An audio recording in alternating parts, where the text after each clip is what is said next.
The late afternoon sun cast long shadows across the weathered aircraft displayed on the grounds of the U.S. Army Aviation Museum at Fort Rucker, Alabama.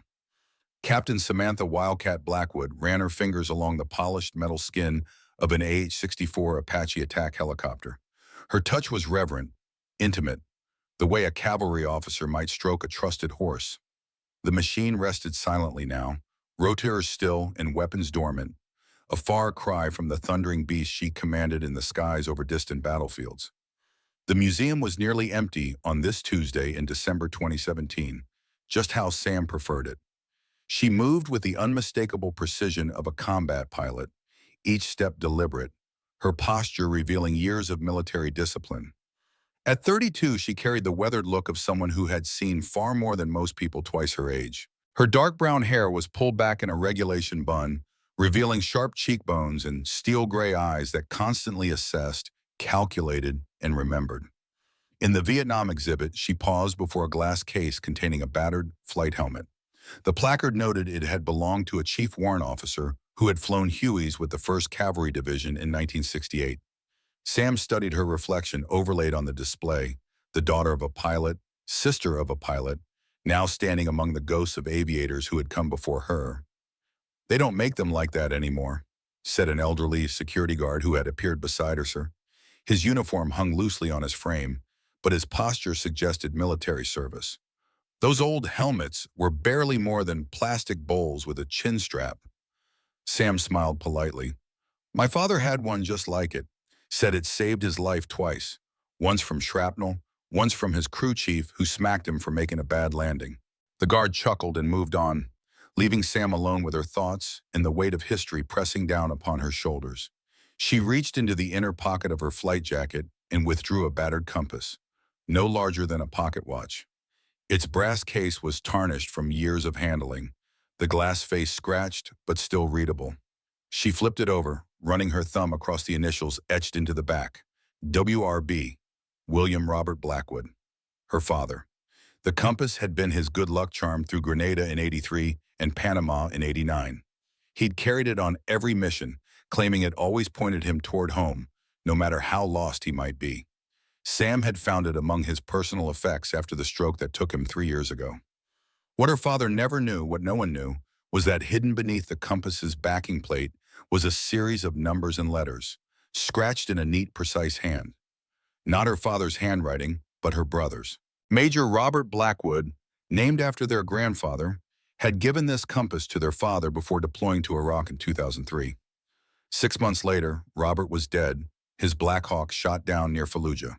Before his final deployment, he had taken the compass, made his own modifications, and returned it to their father without explanation. Sam had discovered the hidden code purely by accident while cleaning the compass after her father's funeral. The sequence made no sense to her. 40-12 and 85-58. R6 Delta Sierra November. She had researched the coordinates, a seemingly random location in rural Indiana, but found nothing significant. The letter-number sequence remained equally puzzling, like some Cold War relic from her father's era. Yet something told her to keep the secret, to keep the compass close. She slipped it back into her pocket as her phone vibrated with a text message. Meeting moved up, 1700 hours, Hangar 6. Colonel Patterson wanted to review mission parameters for tomorrow's training flight. Standard procedure, but Patterson was anything but standard when it came to Sam's role at Fort Rucker. As she walked through the museum's main hall, Sam caught her reflection in a display case containing a timeline of Army aviation. Her father had been part of that history, her brother too, however briefly, and now her, though in a way none of them could have anticipated. The memories flooded back, unbidden but familiar. 10-year-old Sam sitting in the cockpit of her father's Apache during a base open house, her legs too short to reach the pedals, but her mind absorbing every gauge, every switch, every control as her father pointed them out. "It's not about strength, Sammy," he'd told her, his calloused hand gentle on her shoulder. "It's about thinking in 3 dimensions. Anyone can learn to make a helicopter go up and down. The best pilots think 5 steps ahead in every direction."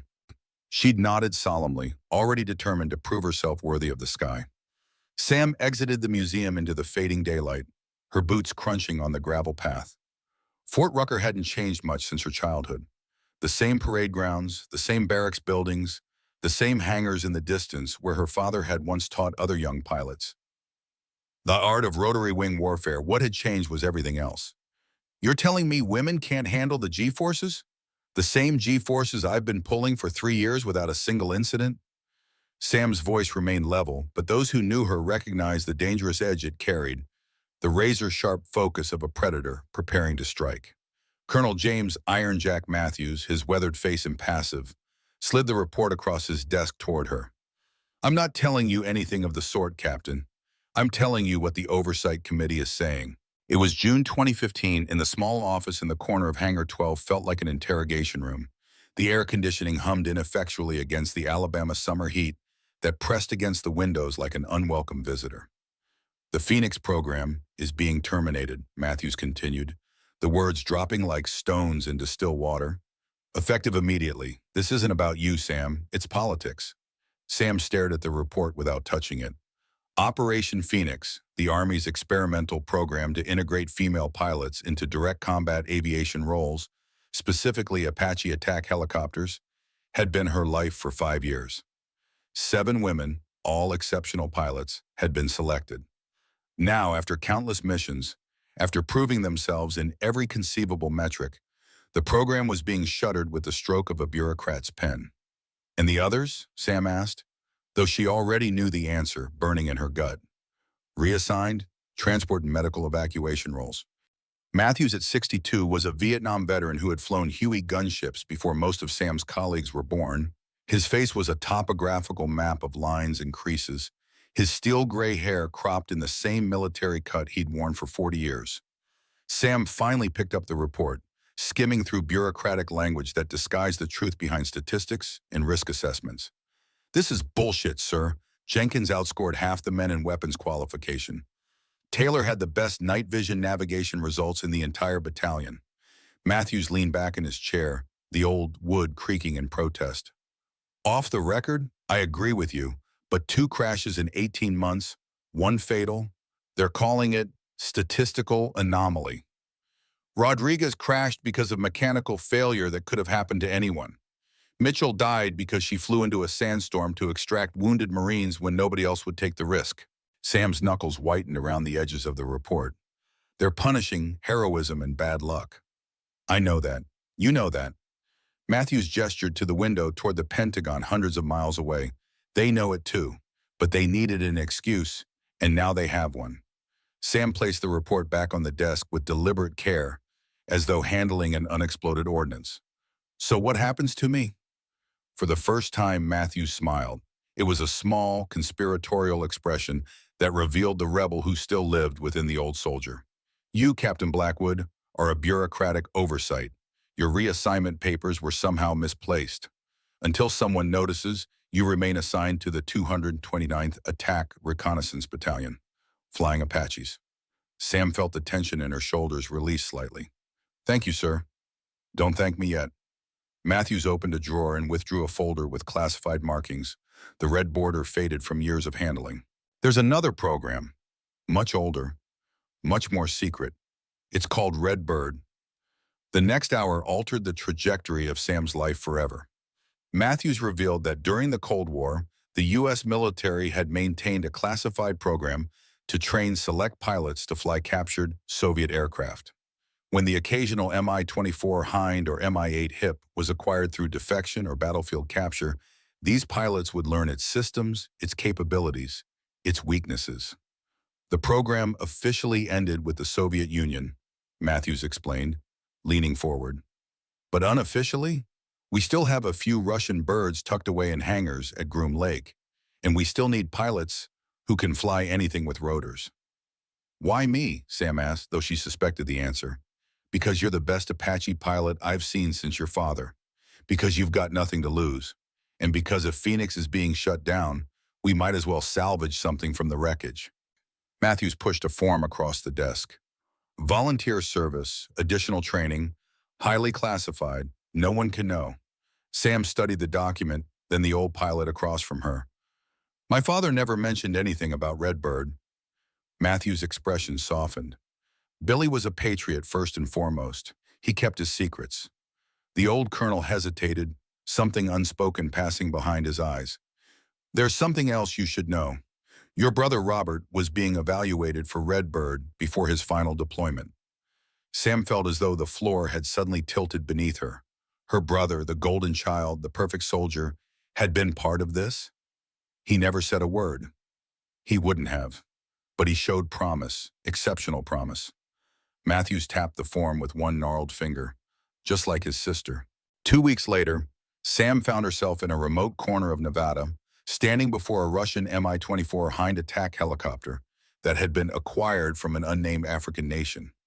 The beast was nothing like her sleek Apache, bulky, with a distinctive bubble cockpit and stub wings laden with rocket pods. It looked like an angry insect, deadly and foreign. She handles like a dump truck compared to your Apache, said her instructor, a retired Air Force pilot who refused to give his real name, introducing himself only as Smith. His eyes held the 1,000-yard stare of someone who had seen too much combat. But once you get used to her quirks, you'll find she's surprisingly capable. For 6 weeks, Sam learned every system, every gauge, every peculiarity of Soviet helicopter design. She learned to read Cyrillic markings, to understand the Russian approach to aviation that was fundamentally different from American philosophy. Where American helicopters emphasized precision, Russian aircraft prioritized durability. Where American design sought sophistication, Russian engineers demanded simplicity that would function in Arctic cold or desert heat.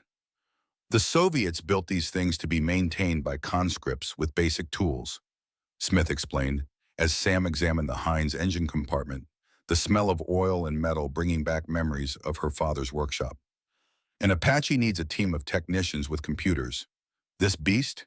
You can fix it with a hammer and determination. When Sam returned to Fort Rucker, she was the last Phoenix still flying combat missions, and secretly the newest member of a program that officially didn't exist. For the next 3 years, she lived 2 lives. The visible role as the lone female Apache pilot, enduring the skepticism of peers who wondered why she alone had been spared reassignment, and her classified training in Russian aircraft that took her to Nevada every few months for advanced tactical courses. The whispers followed her through the officers' club, the flight line, the briefing rooms. Heard she's sleeping with someone at the Pentagon. Probably just a diversity poster child. They need one woman to point to. Women don't belong in Apaches. Period. Sam let the whispers bounce off her like rain on a canopy. She had a compass in her pocket, her father's wisdom in her head, and a secret that would have silenced the whispers immediately, if only she could tell it. The Situation Room in the West Wing was silent, save for the soft hum of air conditioning and the occasional rustle of papers. National Security Council members studied satellite imagery of a mountainous region marked with digital overlays indicating roads, structures, and defensive positions. The room smelled of coffee and tension. Zoristan remains strategically significant due to its proximity to Iran and its vast untapped mineral resources, said the National Security Advisor, pointing to the map projected on the wall screen. However, recent intelligence indicates that Russian and Chinese influence has been growing in the region, particularly in the northern provinces where the insurgent group Azad Resistance Front has established control. The president leaned forward, his face half illuminated by the blue glow of the digital display.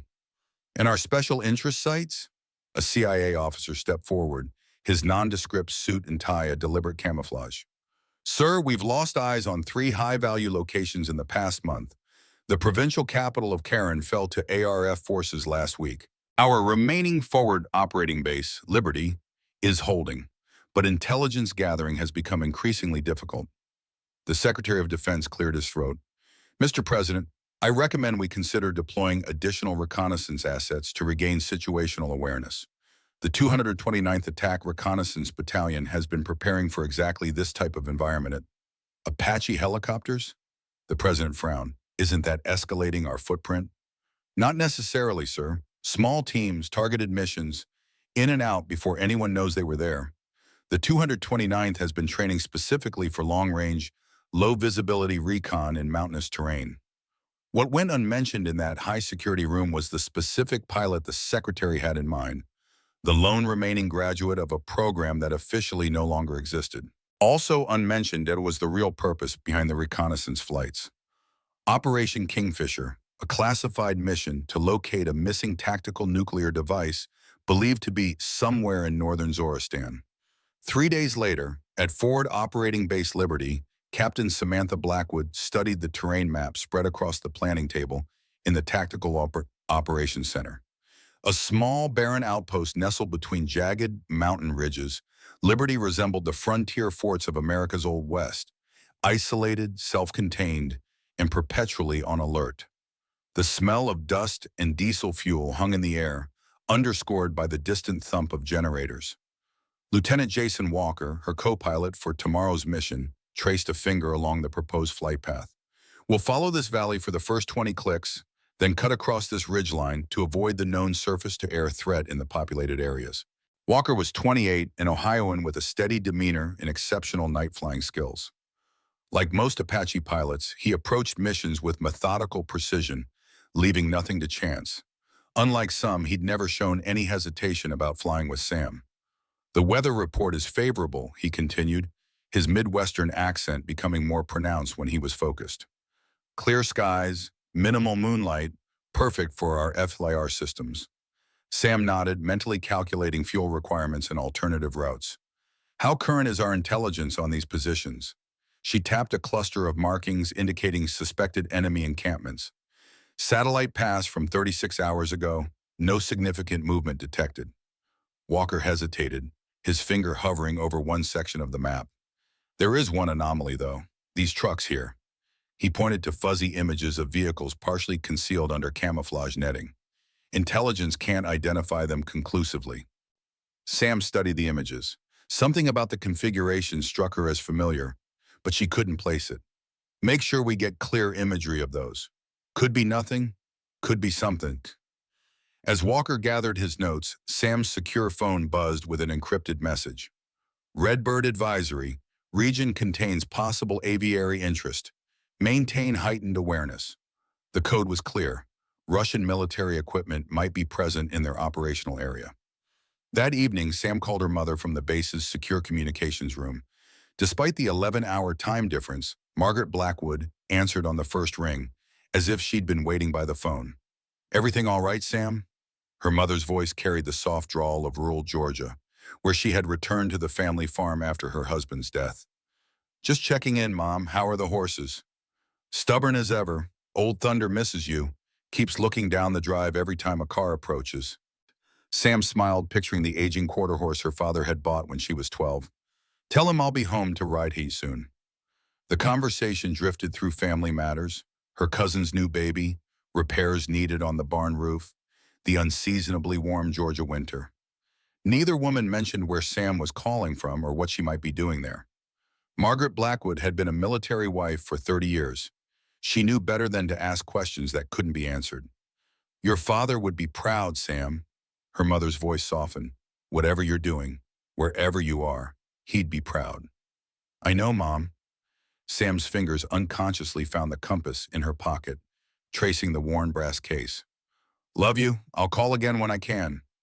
After hanging up, Sam walked to the edge of the base perimeter, where a crude wooden observation platform offered a view of the surrounding mountains. The sun was setting, painting the stark landscape in fierce oranges and purples. The beauty seemed at odds with the danger that lurked in those same mountains. Insurgents, improvised explosives, ancient tribal conflicts now complicated by modern weaponry. Walker found her there, gazing at the gathering darkness. Called home? He asked, joining her at the railing. Sam nodded. You? Yeah, Jen's still planning the wedding like I'll be back in time. Walker smiled, but there was worry behind his eyes. June 12th, Cincinnati. Her whole family will be there. All 500 cousins. You'll make it, Sam said with more confidence than she felt. This is just a routine recon mission. 10 days and we're back stateside. Walker pulled out his phone, showing her a picture of a young woman with a bright smile, standing in front of a modest house with a freshly mowed lawn. She's converting the spare bedroom into a nursery. Says she doesn't want to waste any time once we're married. Sam studied the image, the American dream in digital form. A house, a future wife, plans for children. The life that so many fought to protect, yet so few in their profession managed to maintain. Military marriages faced long odds under the best circumstances. For helicopter pilots deployed to combat zones, those odds grew even longer. She sounds like a keeper, Sam said, handing back the phone. Smart woman, planning ahead. Walker pocketed the device. What about you, Captain? Anyone waiting back home besides Old Thunder? Sam laughed, but it didn't reach her eyes. Just the horse, and my mother. Relationships and deployments don't mix well. At least, not in my experience. What she didn't say was that her last serious relationship had ended precisely because of Operation Phoenix. Major David Kellerman had been supportive initially, proud even, to be dating one of the first female Apache pilots. But as the program progressed, as Sam's star rose and the deployments lengthened, his support had curdled into resentment. I never see you, he'd complained during their last argument. And when I do, you're either exhausted or preparing for the next mission. There's no room for me in your life. He'd been right. Sam had chosen the sky, just as her father and brother had before her. The Blackwood legacy didn't leave much room for picket fences and nurseries. Get some rest, Lieutenant, Sam said, turning from the darkening landscape. Wheels up at 0430. Later, alone in her Spartan quarters, Sam removed the compass from her pocket and, making sure her door was locked, carefully unscrewed the backing plate. The hidden inscription caught the light from her desk lamp. 40 to G12 and 85 to G58 at Dojo, R6 Delta Sierra November. Her brother's final message, whatever it meant. She traced the etched coordinates with her fingertip, wondering for the 100th time what Robert had been trying to preserve or communicate. Had he sensed he wouldn't return from Iraq? Was this connected to the Redbird program Matthews had mentioned? Sam had researched the coordinates extensively. They pointed to an unremarkable patch of farmland outside Muncie, Indiana. No military installations, no government facilities, nothing that would explain why her brother had hidden these numbers in their father's compass. The letter-number sequence was equally puzzling. It resembled old military communication codes, but didn't match any protocols Sam was familiar with. She discreetly asked Matthews about it once, careful not to reveal its source, but the old colonel had only shrugged. Sounds like Cold War-era identification markers, he had said. We used to have all sorts of codes for emergency extraction points, weapons caches, safe houses. Most of that system was dismantled after the wall fell. Sam carefully reassembled the compass and placed it on her bedside table. Tomorrow's mission would require all her focus, all her skill. The mystery of her brother's message would have to wait, as it had for 15 years. She didn't know then that the compass would soon prove its worth, in ways neither her father nor brother could have imagined. Dawn broke cold and clear over Forward Operating Base Liberty as Sam completed her pre-flight checks on the AH-64D Apache Longbow. The helicopter sat on the pad like a predator ready to pounce, its 30mm chain gun nestled beneath its nose, Hellfire missiles and rocket pods mounted on its stub wings. The morning air vibrated with the sound of rotors spinning up, ground crews shouting final instructions, and the distant thunder of artillery somewhere beyond the mountains. Lieutenant Walker worked through his own checklist in the front seat, his voice a calm monotone as he confirmed each system's readiness. Targeting system green, weapons control green, FLIR operational. Sam, in the rear seat that served as the pilot's position, monitored the aircraft's complex systems while simultaneously reviewing their mission parameters. A standard reconnaissance route along suspected insurgent supply lines, gathering intelligence on movement and activity. On paper, it was routine, the kind of mission she'd flown dozens of times. Yet something felt off. The intelligence briefing had been unusually detailed in some areas, frustratingly vague in others. The mission commander, a lieutenant colonel she'd never worked with before, had emphasized the importance of photographic evidence of any vehicles or equipment they encountered. "Command, this is Viper 1, Sam radioed as she completed her final checks. "Request permission for takeoff." "Viper 1, command, you are cleared for mission. Good hunting." The Apache's rotors spun up to full speed, the distinctive blade slap echoing off the surrounding mountains. Sam eased the collective up, feeling the helicopter lighten as it broke free from gravity. Beside her, Walker managed the navigation and weapon systems, his movements precise and economical. They climbed to their operational altitude of 5,000 feet, high enough to stay above small arms fire, but low enough to use the terrain for concealment. The mountain landscape stretched before them in the pale morning light, beautiful and deadly. Setting course for Waypoint Alpha, Walker announced, programming the first leg of their journey into the navigation system. Sam banked the Apache gently, following the narrow valley that would shield them from radar detection. The aircraft responded to her touch like an extension of her own body, one of the reasons she loved flying. In the air, gender and politics disappeared. There was only skill, judgment, and the unforgiving physics of flight. For 2 hours, they followed their planned route, documenting insurgent checkpoints, vehicle movements, and what appeared to be new defensive positions being constructed along key mountain passes. Walker captured high-resolution images of everything, transmitting the data back to base in encrypted bursts. Approaching the unidentified vehicle location, Walker noted, as they neared the coordinates where satellite imagery had shown the mysterious trucks. Sam reduced their speed and altitude, using a ridgeline for cover as they approached. "Let's make a single pass. Quick look. Good imagery. Then we're gone." She guided the Apache over the ridge, giving Walker a clear line of sight to the target area. Through the helicopter's advanced sensors, they could see the encampment in sharp detail, several vehicles under camouflage netting, figures moving between small structures, a perimeter of sandbag positions. "I count 8 vehicles," Walker reported, 4 transport trucks, 2 Jeep-type vehicles, and, wait, Sam saw it too, partially concealed beneath heavy tarps, but unmistakable to her trained eye. "Are those SA-17 launchers?" The SA-17 Grizzly was a sophisticated Russian-made surface-to-air missile system that wasn't supposed to be in this region. Its presence changed everything about their threat assessment. "Confirming SA-17 launchers," Walker said, his voice tight. "Getting imagery now." "Command needs to know about this immediately," Sam said, already planning their extraction route. "Let's—" The warning system screamed to life. "Missile launch! Missile launch!" Sam reacted instinctively, throwing the Apache into a sharp defensive maneuver while deploying countermeasures. "Hang on!" The helicopter banked hard, chaff and flares dispensing behind them as Sam pushed the aircraft to its limits. One missile detonated harmlessly as it hit the countermeasures, but their sensors showed 2 more tracking them. "Second missile incoming, 9 o'clock. Walker's voice remained professional, but Sam could hear the tension. She dropped the Apache into the valley, using the terrain to break the missile's lock. The aircraft shuddered under the strain of the maneuver, rotors biting into the thin mountain air. The second missile lost tracking and impacted the ridge above them. But the third was closing fast, and their countermeasures were depleted. "Brace for impact!" Sam shouted, trying to position the helicopter to take the hit on its least vulnerable sections. The explosion rocked the Apache violently. Warning lights flooded the cockpit as multiple systems failed simultaneously. Sam fought the controls as the helicopter began to spin, struggling to maintain any semblance of controlled flight. "Mayday!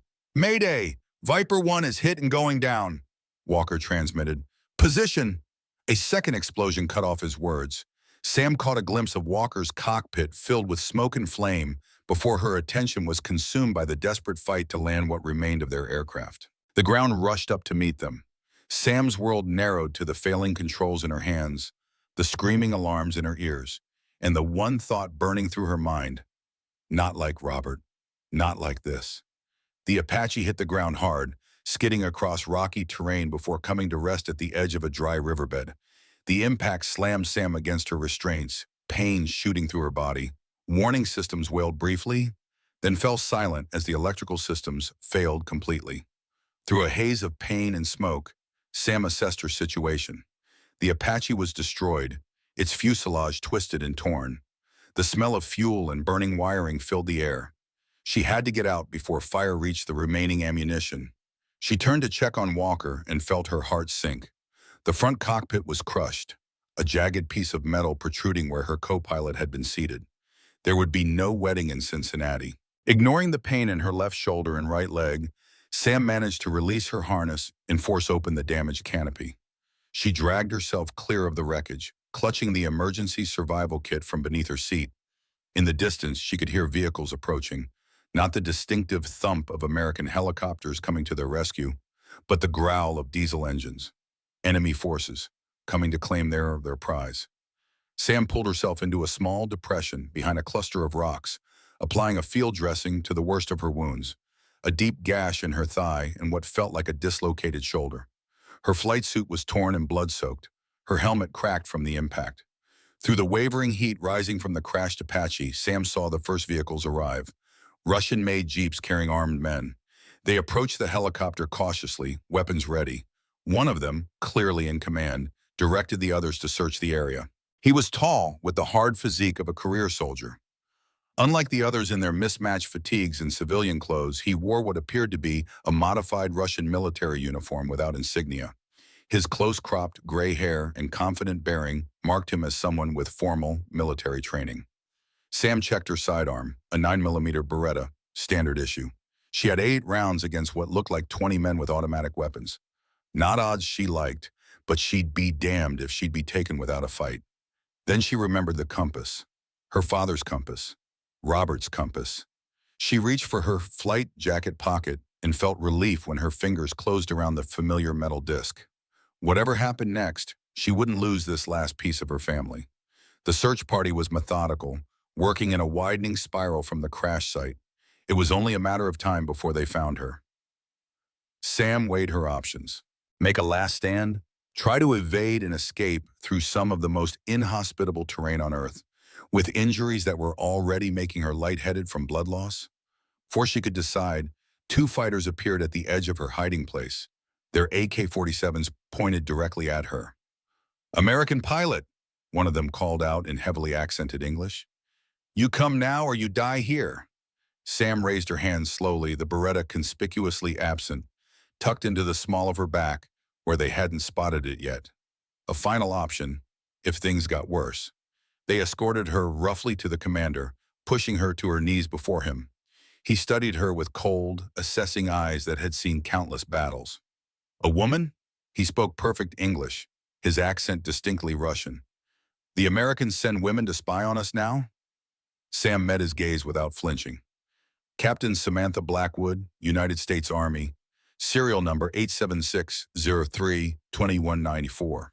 The man smiled, though it never reached his eyes. "I am Colonel Victor Sokolov, and you, Captain Blackwood, are a long way from home."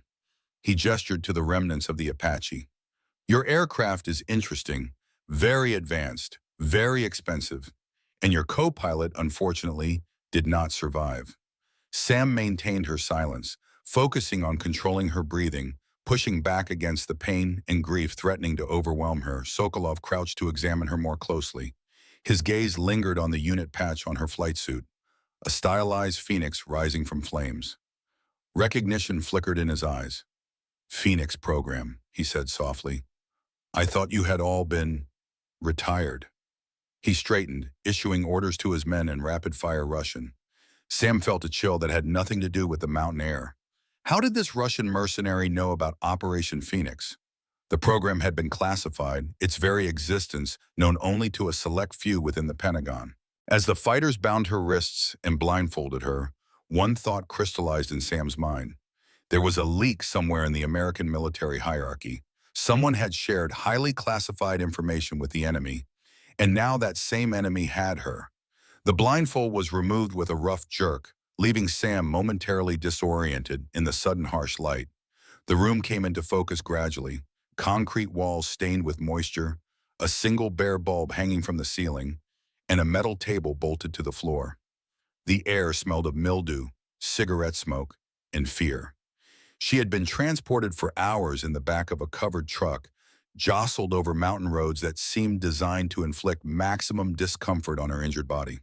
Now, her wrists shackled to the table, she took inventory of her condition. The bleeding from her leg had stopped, but the wound throbbed with each heartbeat. Her dislocated shoulder had been crudely reset during transit, leaving a deep ache that radiated down her arm. They had taken her flight jacket, her boots, and everything else that might have contained equipment or identification, including her father's compass. The door opened, and Colonel Sokolov entered, carrying a manila folder and a thermos. Behind him followed a younger man in civilian clothes who took up position in the corner, a digital recorder in his hand. "Captain Blackwood," Sokolov said, taking the seat across from her. "I trust your accommodations are adequate for a prisoner of war."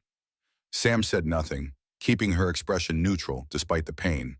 Name, rank, serial number, the only information she was obligated to provide under the Geneva Convention. Sokolov poured steaming liquid from the thermos into a metal cup. The rich aroma of coffee filled the small room. "You must be thirsty, hungry too, I imagine." Still, Sam maintained her silence. Psychological manipulation was textbook interrogation strategy. Establish dependency, create a sense of gratitude, build rapport. She'd been trained to recognize and resist such techniques during SERI, survival, evasion, resistance, escape school. "You are in what we call the Ruby Camp," Sokolov continued, pushing the cup toward her, "a temporary facility for high-value detainees. You will be held here until arrangements can be made for your transfer to more permanent quarters." Sam's eyes flicked around the room, taking in details that might help later. The thickness of the door, the single ventilation grate near the ceiling, the camera mounted in the corner. Professional habit, even if escape seemed impossible at the moment. Sokolov opened the folder, revealing photographs of Sam's crashed Apache. An impressive aircraft, the AH-64D Longbow, attack helicopter, air-to-air capability, sophisticated targeting systems, very effective, very expensive. The American taxpayer has invested approximately $30 million in your training and equipment, only to see it end like this. He tapped the photo of the wrecked helicopter. When Sam still didn't respond, Sokolov's expression hardened slightly. "Let me be clear, Captain. You are not in a typical military prison. The normal rules of warfare, the Geneva Convention that you Americans like to invoke, do not apply here. This facility does not officially exist. You do not officially exist anymore." He leaned forward. "That said, I am a professional soldier. Like yourself, I have no interest in barbarism. Answer my questions truthfully, and you will be treated with appropriate respect.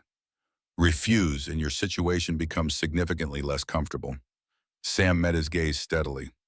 "Captain Samantha Blackwood, United States Army, serial number 876032194.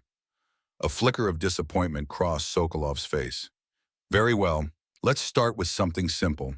Your mission. You were conducting reconnaissance over an area where you had no business being. What specific intelligence were you seeking?" "Captain Samantha Blackwood, United States Army, serial number 876032194. Sokolov sighed. "This is unnecessary, Captain. We already know much about your mission, your route, your objectives. We intercepted your transmissions back to your base. We know you identified our SA-17 systems." For the first time, Sam felt a chill of real concern. If they had indeed intercepted secure transmissions, the encryption had been compromised, another indication of a serious intelligence breach. "What we don't know," Sokolov continued, "is why the Americans are suddenly so interested in this particular region. What are you looking for in the northern mountains? What is Operation Kingfisher?" The mention of Kingfisher caused Sam's pulse to quicken, though she kept her expression neutral. That name had appeared in some of the mission briefing materials, but only as a passing reference. She herself didn't know what it meant. Just another Pentagon code name for another classified operation. When she remained silent, Sokolov closed the folder and stood. "Rest, Captain. Think about your situation. We will continue this conversation when you are more amenable to cooperation." He left, taking the untouched coffee with him. The younger man followed, but not before giving Sam a long, evaluating look. The door closed with a heavy metallic clang, and Sam was left alone in the dimly lit room. Hours passed. Sam drifted in and out of consciousness, her injuries and exhaustion taking their toll. Her military training included techniques for enduring captivity, mental exercises to maintain focus, methods to track time, ways to preserve physical strength with minimal resources. She went through them mechanically, fighting to stay alert despite the pain and fatigue. She thought of Walker, his body still in the wreckage of their Apache, of his fiancée in Cincinnati, waiting for a wedding that would never happen, of her mother in Georgia, who would soon receive the visit that every military family dreads, uniformed officers at the door, bearing news of a child who would not return home. The door opened again, jolting Sam from her grim thoughts. This time, Sokolov was accompanied by a different man, older, American, dressed in what appeared to be U.S. military fatigues with no insignia or rank. He stayed in the shadows, his face partially obscured, but there was something familiar about his bearing. "Captain Blackwood," Sokolov said, "I've brought someone who might convince you that cooperation is in your best interest. An American colleague who understands the realities of our situation here." The American remained silent, studying Sam from the shadows. There was something unsettling about his presence. An American in this secret facility, apparently working with the enemy. "Your colleague doesn't seem very talkative," Sam said, breaking her silence for the first time. Sokolov smiled. "He speaks when necessary." "Like now, perhaps?" He glanced at the shadowed figure. The American stepped forward slightly, his face still mostly hidden. "Captain, this doesn't need to be difficult. Colonel Sokolov runs a professional operation here. Answer his questions, and you'll be treated well until a prisoner exchange can be arranged." His voice triggered a memory. Someone Sam had met briefly at the Pentagon, perhaps? Or at Fort Rucker? She couldn't place it, but the unease in her gut intensified. "Why is an American officer working with enemy forces?" Sam asked, her voice steady despite her rising concern. "The world isn't as black and white as they teach you at West Point, Captain," the man replied. "Sometimes maintaining stability requires unorthodox alliances." Sokolov interrupted. "Enough philosophy. Captain Blackwood, I will ask you directly. What is the significance of Operation Kingfisher? Why is the U.S. military suddenly interested in the northern province?" Sam returned to her trained response. "Captain Samantha Blackwood, United States Army. Serial number 876-03-2194. The American made a sound of disappointment. "She's been through SEER training, Colonel. This approach won't work." "Perhaps not," Sokolov agreed, "but there are other methods." He nodded to someone outside the door, and two guards entered. They unlocked Sam's restraints from the table but kept her wrists bound. "Take her to her cell," Sokolov ordered. "We'll continue tomorrow after she's had time to reconsider her position." As the guards led her away, Sam caught a clearer glimpse of the American's face, just enough to confirm her suspicion that she had seen him before. The question was where and in what context. The cell was small, perhaps 8 feet by 6, with a concrete shelf serving as a bed and a metal bucket in the corner. A single light bulb, protected by a wire cage, cast harsh shadows across the bare walls. There was no window, no way to tell day from night. The guards pushed her inside, removed her wrist restraints, and left without a word. The heavy door closed with a sound of finality, the lock engaging with a metallic click that echoed in the small space. Sam sank onto the concrete shelf, finally able to examine her injuries properly. The wound on her thigh had been bandaged, albeit crudely. Her shoulder, while functional, sent waves of pain down her arm whenever she moved it. Most concerning was the persistent dizziness and nausea that suggested a concussion from the crash. She forced herself to think clearly, to assess her situation with professional detachment. The facility appeared to be a converted Cold War-era bunker or military installation, possibly Soviet-built. The presence of an American working with Sokolov indicated something far more complex than a simple capture by insurgent forces. And the mention of Operation Kingfisher suggested that her reconnaissance mission had intersected with something significant enough to warrant this level of security and interrogation. Sam closed her eyes, leaning back against the cold concrete wall. She needed to conserve her strength, to remain alert for any opportunity that might present itself. But most of all, she needed to understand what she had stumbled into and who the American in the shadows might be. Sleep came in fitful bursts, interrupted by pain and the deliberate noise made by guards patrolling the corridor outside.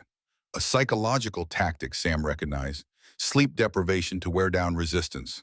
She countered by using meditation techniques taught during SEER training, allowing her body to rest while keeping part of her mind alert. Time became fluid, impossible to track accurately. Meals, if the meager portions of tasteless gruel could be called that, arrived at irregular intervals. Sometimes a guard would turn the light off, sometimes it stayed on for what seemed like days. Classic disorientation tactics. During one period of darkness, Sam heard voices outside her cell, hushed conversation in a mix of Russian and English. Then the sound of a key in the lock, and the door opened to reveal a silhouette against the dimly lit corridor. Captain Blackwood? The voice was American, but not the man from the interrogation. This was someone new. Sam remained silent, watching warily from her position on the concrete shelf. The figure stepped into the cell, a man in his late 50s, with the weathered face and calloused hands of someone who had spent a lifetime in harsh conditions. He wore the same mismatched fatigues as the other prisoners she had glimpsed during her transfer to the cell. "My name is Sergeant First Class James Harrison," he said quietly. "Delta Force, retired. Been in this hellhole for 6 months. They're letting me check on you, make sure you're still alive. Official reason is they need someone to translate. Unofficial reason is Sokolov wants you to see that cooperation earns privileges." Sam studied him, looking for signs of deception. "How do I know you're not working for them?" Harrison gave a dry chuckle. "Smart girl. You don't. But I can tell you I was captured during a classified operation in the northern province. Been playing their game ever since, giving them just enough to stay useful without compromising anything critical." He moved closer, keeping his voice low. "They've got others here too. American, British, even a Canadian journalist who asked too many questions in the wrong village. We've been developing a contingency plan. Your arrival might accelerate things." Sam remained cautious. "Why are you telling me this? Could be a setup." "Could be birthday," Harrison agreed, "except for one thing." He reached into his pocket and withdrew a small object, keeping it concealed in his palm. "Your father was William Blackwood, wasn't he? Flew Apaches in Grenada and Panama." Sam tensed. "How would you know that?" Harrison opened his hand, revealing a tarnished metal insignia, the distinctive sword and lightning bolt of the 160th Special Operations Aviation Regiment, known as the Night Stalkers. "Because I served with him in Panama, 1989. Operation Just Cause. Your father saved my unit when our extraction went sideways. Flew into heavy fire to pull us out when no one else would risk it."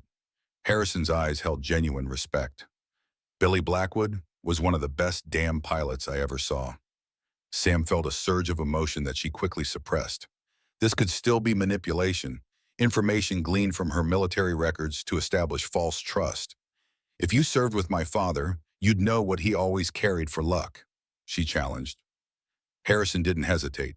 "An old brass compass, had it since flight school, said it always pointed him toward home no matter how lost he got." He smiled at the memory. "He used to let you hold it before missions, when you were just a little thing visiting the base.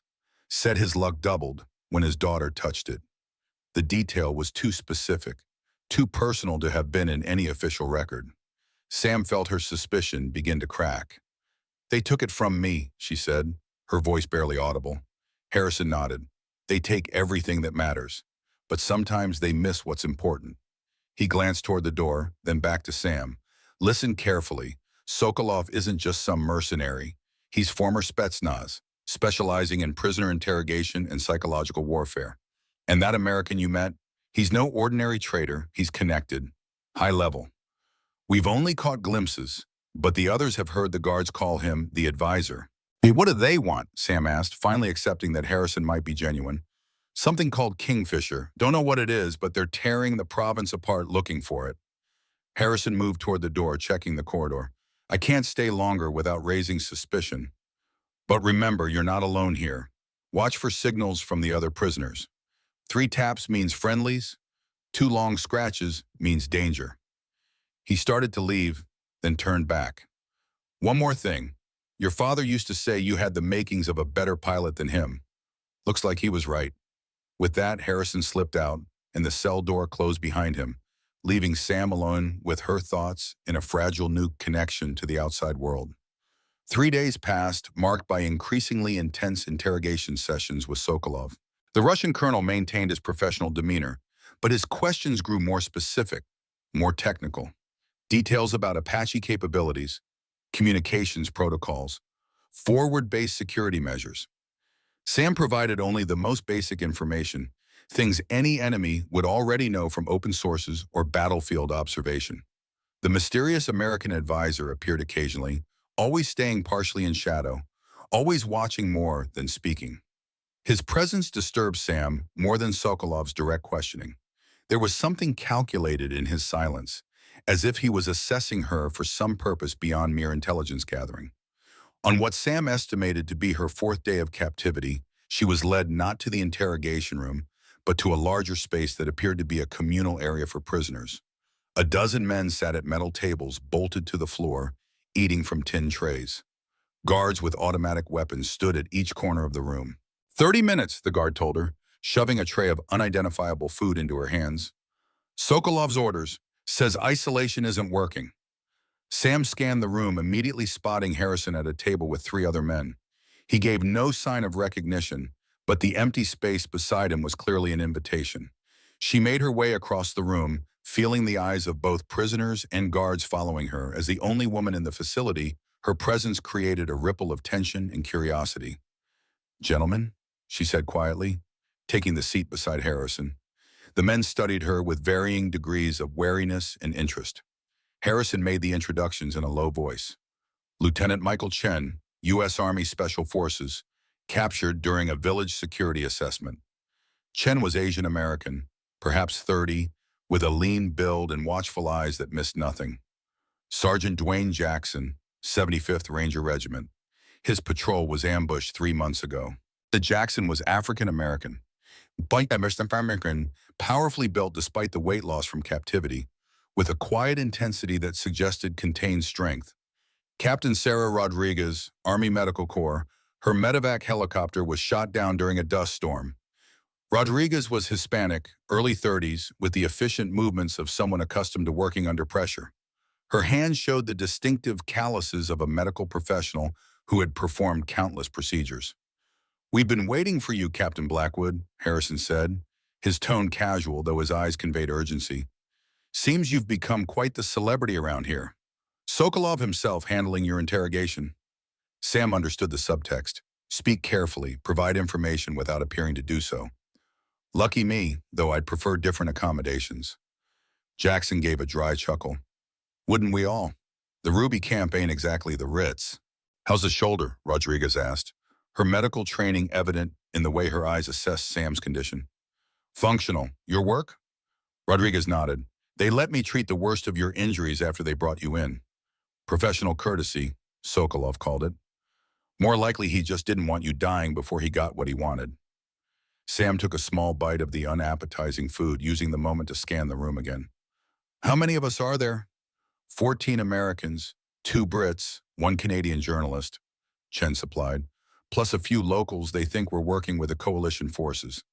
They keep us separated most of the time. This meal break is new. "Sokolov's experimenting," Harrison explained, "seeing if social interaction makes us more talkative. Classic KGB tactic. Let prisoners talk, then see what intelligence can be gleaned from their conversations." Sam nodded her understanding. The real communication was happening beneath the surface. Meaningful glances, subtle gestures, careful word choice.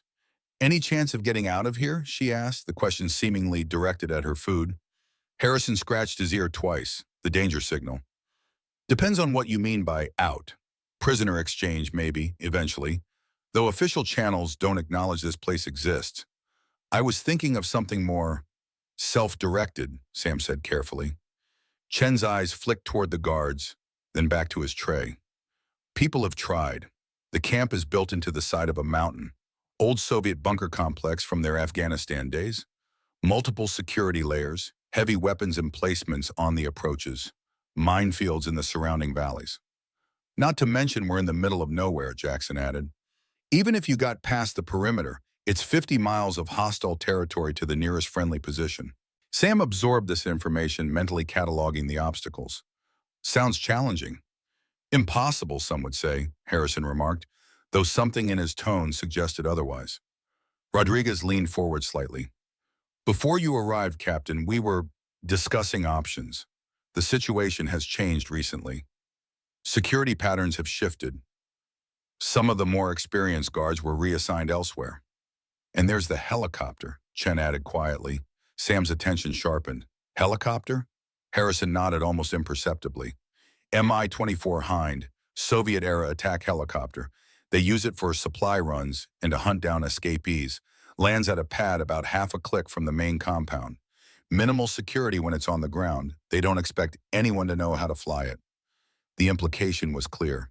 If they could reach the helicopter, they might have a chance, if someone could fly it. That's assuming anyone here has experience with Russian rotary wing aircraft, Sam said cautiously. Harrison met her gaze directly. Do you? Before Sam could respond, the door to the communal area slammed open, and Colonel Sokolov entered, accompanied by 4 armed guards. The room fell silent as he surveyed the prisoners, his gaze eventually settling on Sam's table. Captain Blackwood, he called, I see you're making friends. Good. Perhaps they can convince you that cooperation is the sensible choice. He approached their table, stopping a few feet away. Sergeant Harrison, I'm surprised. Usually you avoid new arrivals. Harrison shrugged. Just being neighborly, Colonel. American solidarity and all that. Sokolov's expression remained neutral, but his eyes hardened. Indeed. Well, your social hour is concluded. Guards, return the prisoners to their cells. Captain Blackwood will come with me for our afternoon discussion. As the prisoners were led away, Harrison managed to brush past Sam, whispering quickly, Phoenix rises at midnight. 3 taps. Then he was gone, and Sam was left facing Sokolov, wondering what Harrison had meant, and whether she dared trust these strangers with the knowledge that she had indeed been trained to fly Russian helicopters. The interrogation that followed was more intense than previous sessions.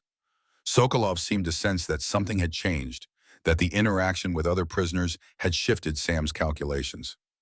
Let's dispense with the games, Captain, he said as they sat in the now familiar interrogation room. Your situation is not improving. Your government has not inquired about missing pilots in this region. As far as the world is concerned, you simply vanished during a training exercise. You have no leverage, no prospects for rescue. He placed a folder on the table. However, I can offer you an alternative. Limited cooperation in exchange for significantly improved conditions, perhaps even eventual repatriation through unofficial channels. Sam maintained her silence, evaluating her options. The meeting with Harrison and the others had changed things. If there was indeed a plan for escape, she needed to stay functional, to avoid the harsher treatments that might leave her unable to assist when the time came. What kind of cooperation? She asked finally. Sokolov didn't quite smile, but satisfaction showed in his eyes. Technical information, primarily. Apache capabilities. Operational parameters. Nothing that would endanger your fellow soldiers. Merely confirmation of details we already suspect. And in return? Better quarters. Proper medical care for your injuries. Regular meals. Perhaps even limited communication with the outside world. Sam pretended to consider the offer, buying time. I'll need to think about it. Of course, Sokolov agreed, but don't think too long. My patience, while considerable, is not infinite. Back in her cell, Sam paced the small space, replaying the conversations from the communal area. Harrison and the others were clearly planning something, and her arrival, specifically her potential ability to fly the Mi-24, had accelerated their timeline. Phoenix rises at midnight. 3 taps. The Phoenix program, how did Harrison know about that? Unless her father had mentioned it, or perhaps Harrison had connections to Colonel Matthews back at Fort Rucker. As she pondered this, 3 distinct taps sounded from the wall to her right. Sam approached the wall and tapped back 3 times. A voice came through, muffled but audible. Blackwood? It's Chen. Harrison says to be ready, tomorrow night. Ready for what? Sam whispered against the wall. Jailbreak. We've been working on it for months. But we need a pilot. Harrison says you can fly anything with rotors. That true? Sam hesitated. If this was a setup, confirming her Redbird training would give Sokolov valuable information. But if it wasn't, if this was a genuine escape attempt, then her skills might be the difference between success and failure. I can fly the Hinds, she confirmed quietly. Good, because that's our ticket out of here. Harrison will fill you in tomorrow. Rest now. You'll need your strength. The wall fell silent, leaving Sam with a mixture of hope and apprehension. An escape attempt was exactly what she wanted, but the odds seemed impossible. A handful of injured prisoners against a fortified facility with armed guards and perimeter defenses. Even if they reached the helicopter, There was no guarantee it would be operational or that she could fly it effectively under combat conditions. And yet, what choice did she have?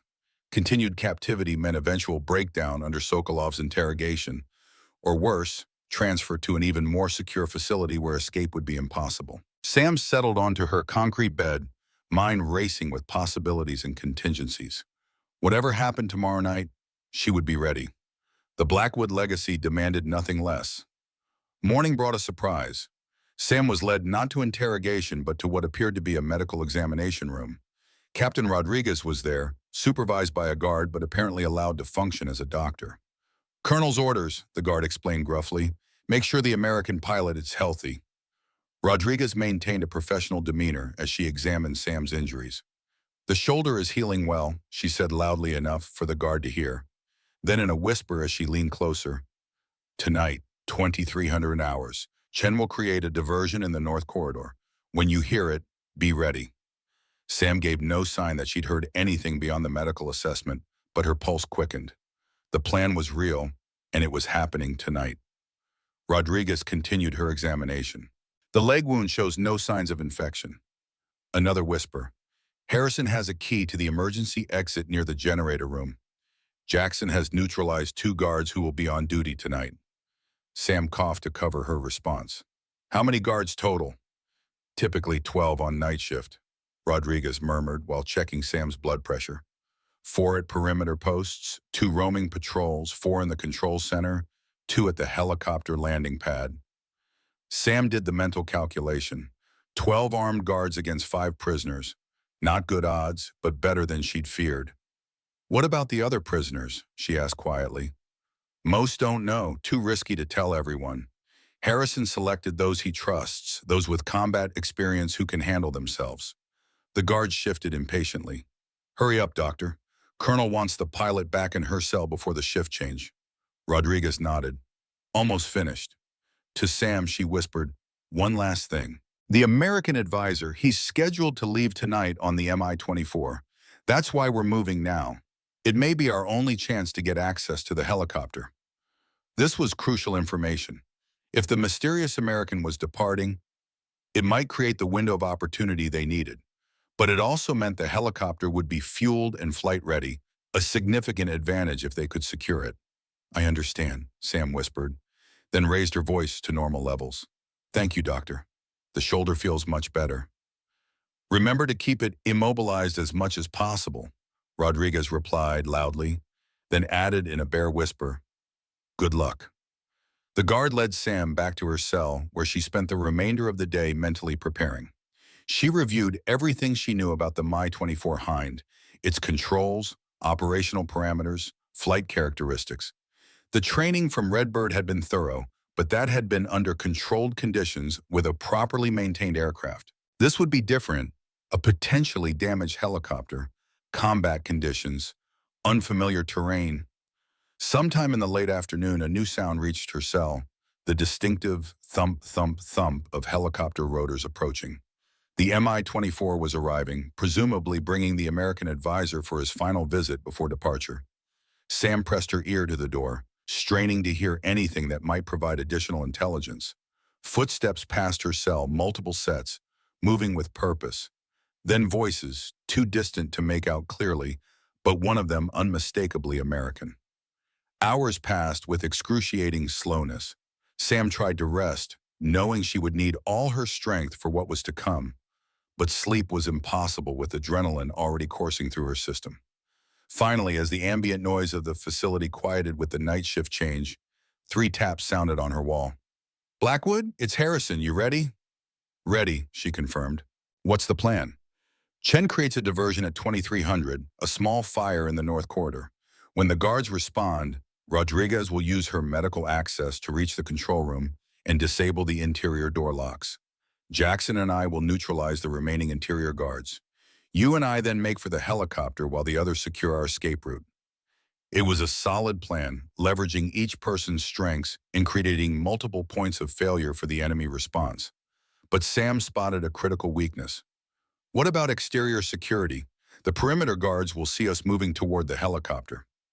"That's where the Canadian journalist comes in," Harrison explained. He's not part of our escape group, but he's agreed to help. He'll create a second diversion at the main gate, something convincing enough to draw the perimeter guards away from the helipad. Sam considered this.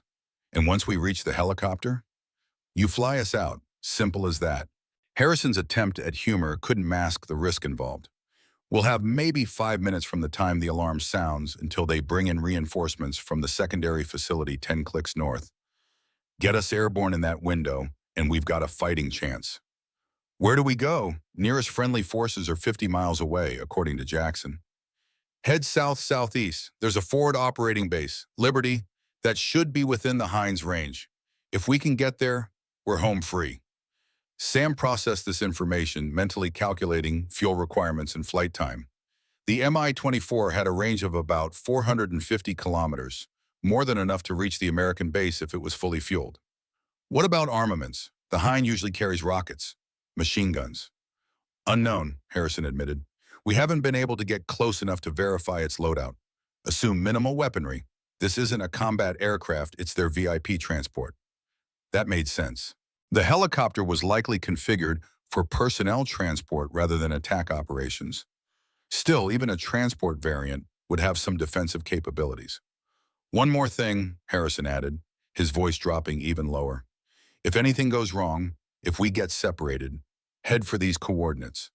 He recited a series of numbers that Sam committed to memory.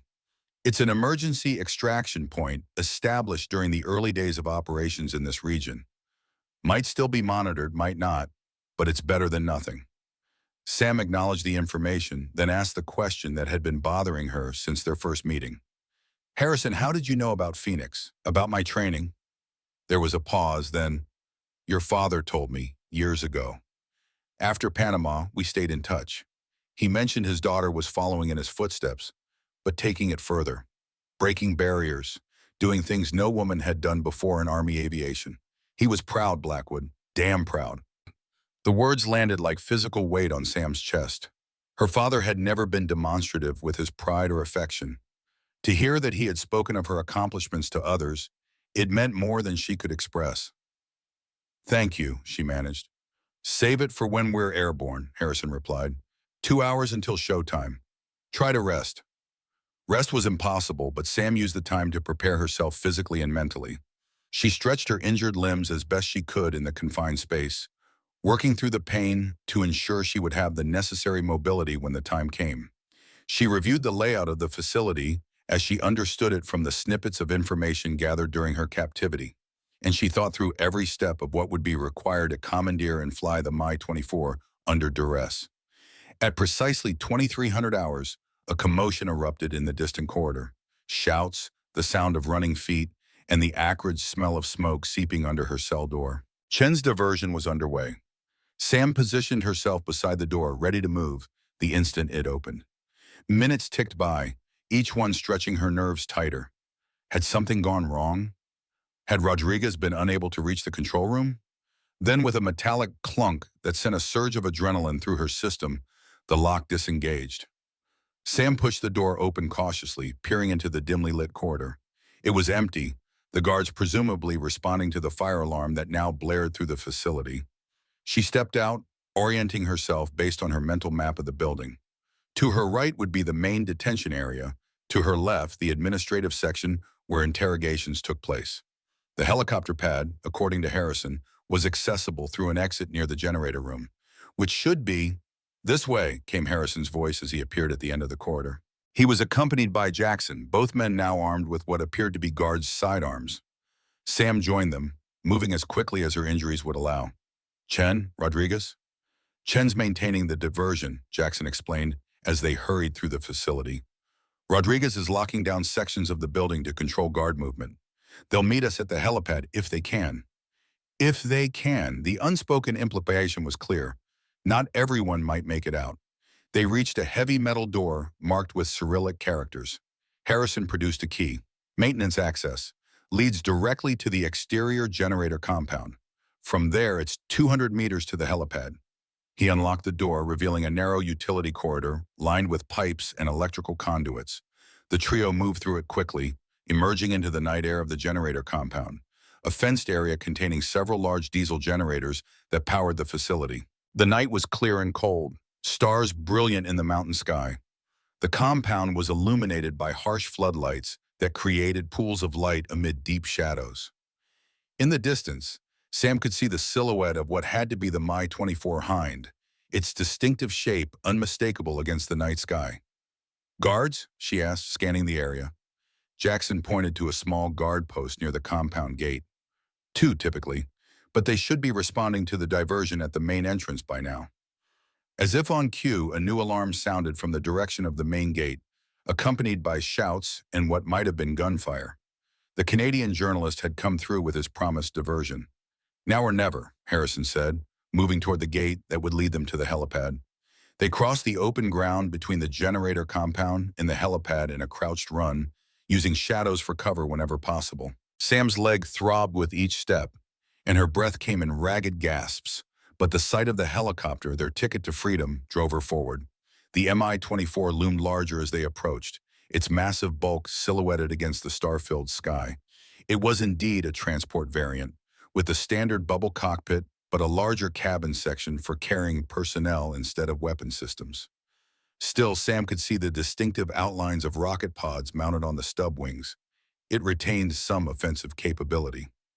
"Two guards at the aircraft," Jackson whispered, pointing to figures visible near the helicopter's tail section. "I'll take them," Harrison said, his voice grim. "You two get to the helicopter and prepare for immediate departure." Before Sam could protest, Harrison was moving, using the darkness and his decades of special operations experience to approach the guards undetected. What happened next was too quick to follow clearly. A blur of motion, two muffled thumps, and then Harrison's voice calling them forward. Sam and Jackson sprinted the remaining distance to the helicopter. The guards lay motionless on the ground, Harrison standing over them with a combat knife in his hand. "Had to be quiet," he explained simply. "Get her started. We've got maybe 3 minutes before someone notices these two are offline." Sam climbed into the pilot's seat, muscle memory from her Redbird training taking over as her hands moved across the unfamiliar controls. The cockpit layout was different from her Apache, the instrumentation more primitive, but the fundamental principles remained the same. She began the startup sequence, the turbo shaft engines growling to life as electrical systems powered on. Behind her, Harrison and Jackson secured the cabin, preparing for the others to join them, if they could make it. "How long until we can lift off?" Harrison asked, taking position in the co-pilot's seat. 2 minutes for minimum power," Sam replied, focused on the gauges and switches. 3 for optimal. Depends on how well they've maintained this bird." From the facility behind them, new alarms began to sound, different from the fire alert, more urgent. Their escape had been discovered. "We may not have 3 minutes," Jackson warned, peering out the cabin door toward the facility. Movement at the main entrance. Sam worked faster, bypassing non-essential systems and focusing on what they needed to get airborne. The engines whined higher as they reached operational temperature, rotors beginning their slow initial rotation. "Come on, Chen," Harrison muttered. "Come on, Rodriguez." As if summoned by his words, figures appeared at the edge of the helipad, 2 people running hard toward the helicopter. But they were being pursued, muzzle flashes sparked in the darkness behind them. "It's Chen and Rodriguez," Jackson confirmed, raising his captured sidearm to provide covering fire. The next moments were chaos. Chen and Rodriguez sprinting across the open ground, guards firing from behind, Jackson returning fire from the helicopter doorway. Sam focused on the aircraft, bringing systems online as quickly as possible, knowing every second might mean the difference between escape and capture, or death. "They're almost here," Harrison reported, "but so are the guards. How much longer?" 30 seconds to minimum power," Sam answered, hands flying across the controls. The rotors were spinning faster now, kicking up dust from the helipad. Chen reached the helicopter first, diving through the open cabin door as bullets pinged off the metal fuselage. Rodriguez was right behind him, but as she reached the door, she stumbled. Hit. Jackson leaped from the helicopter, grabbing Rodriguez and hauling her bodily into the cabin. "She's hit! Left shoulder! Close the door!" Sam shouted. "We're lifting off!" Harrison slammed the cabin door shut as Sam increased power to the rotors.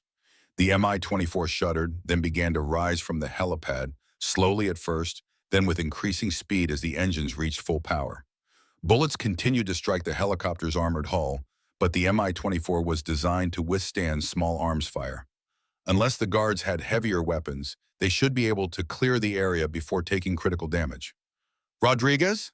Sam called over her shoulder as she maneuvered the helicopter away from the facility. "Alive," Chen reported, through and through to the shoulder. "Jackson's applying pressure." Sam nodded, focusing on gaining altitude and distance. The Mi-24 handled differently from her Apache. Oh my back, heavier, less responsive, but also more stable. She could work with this.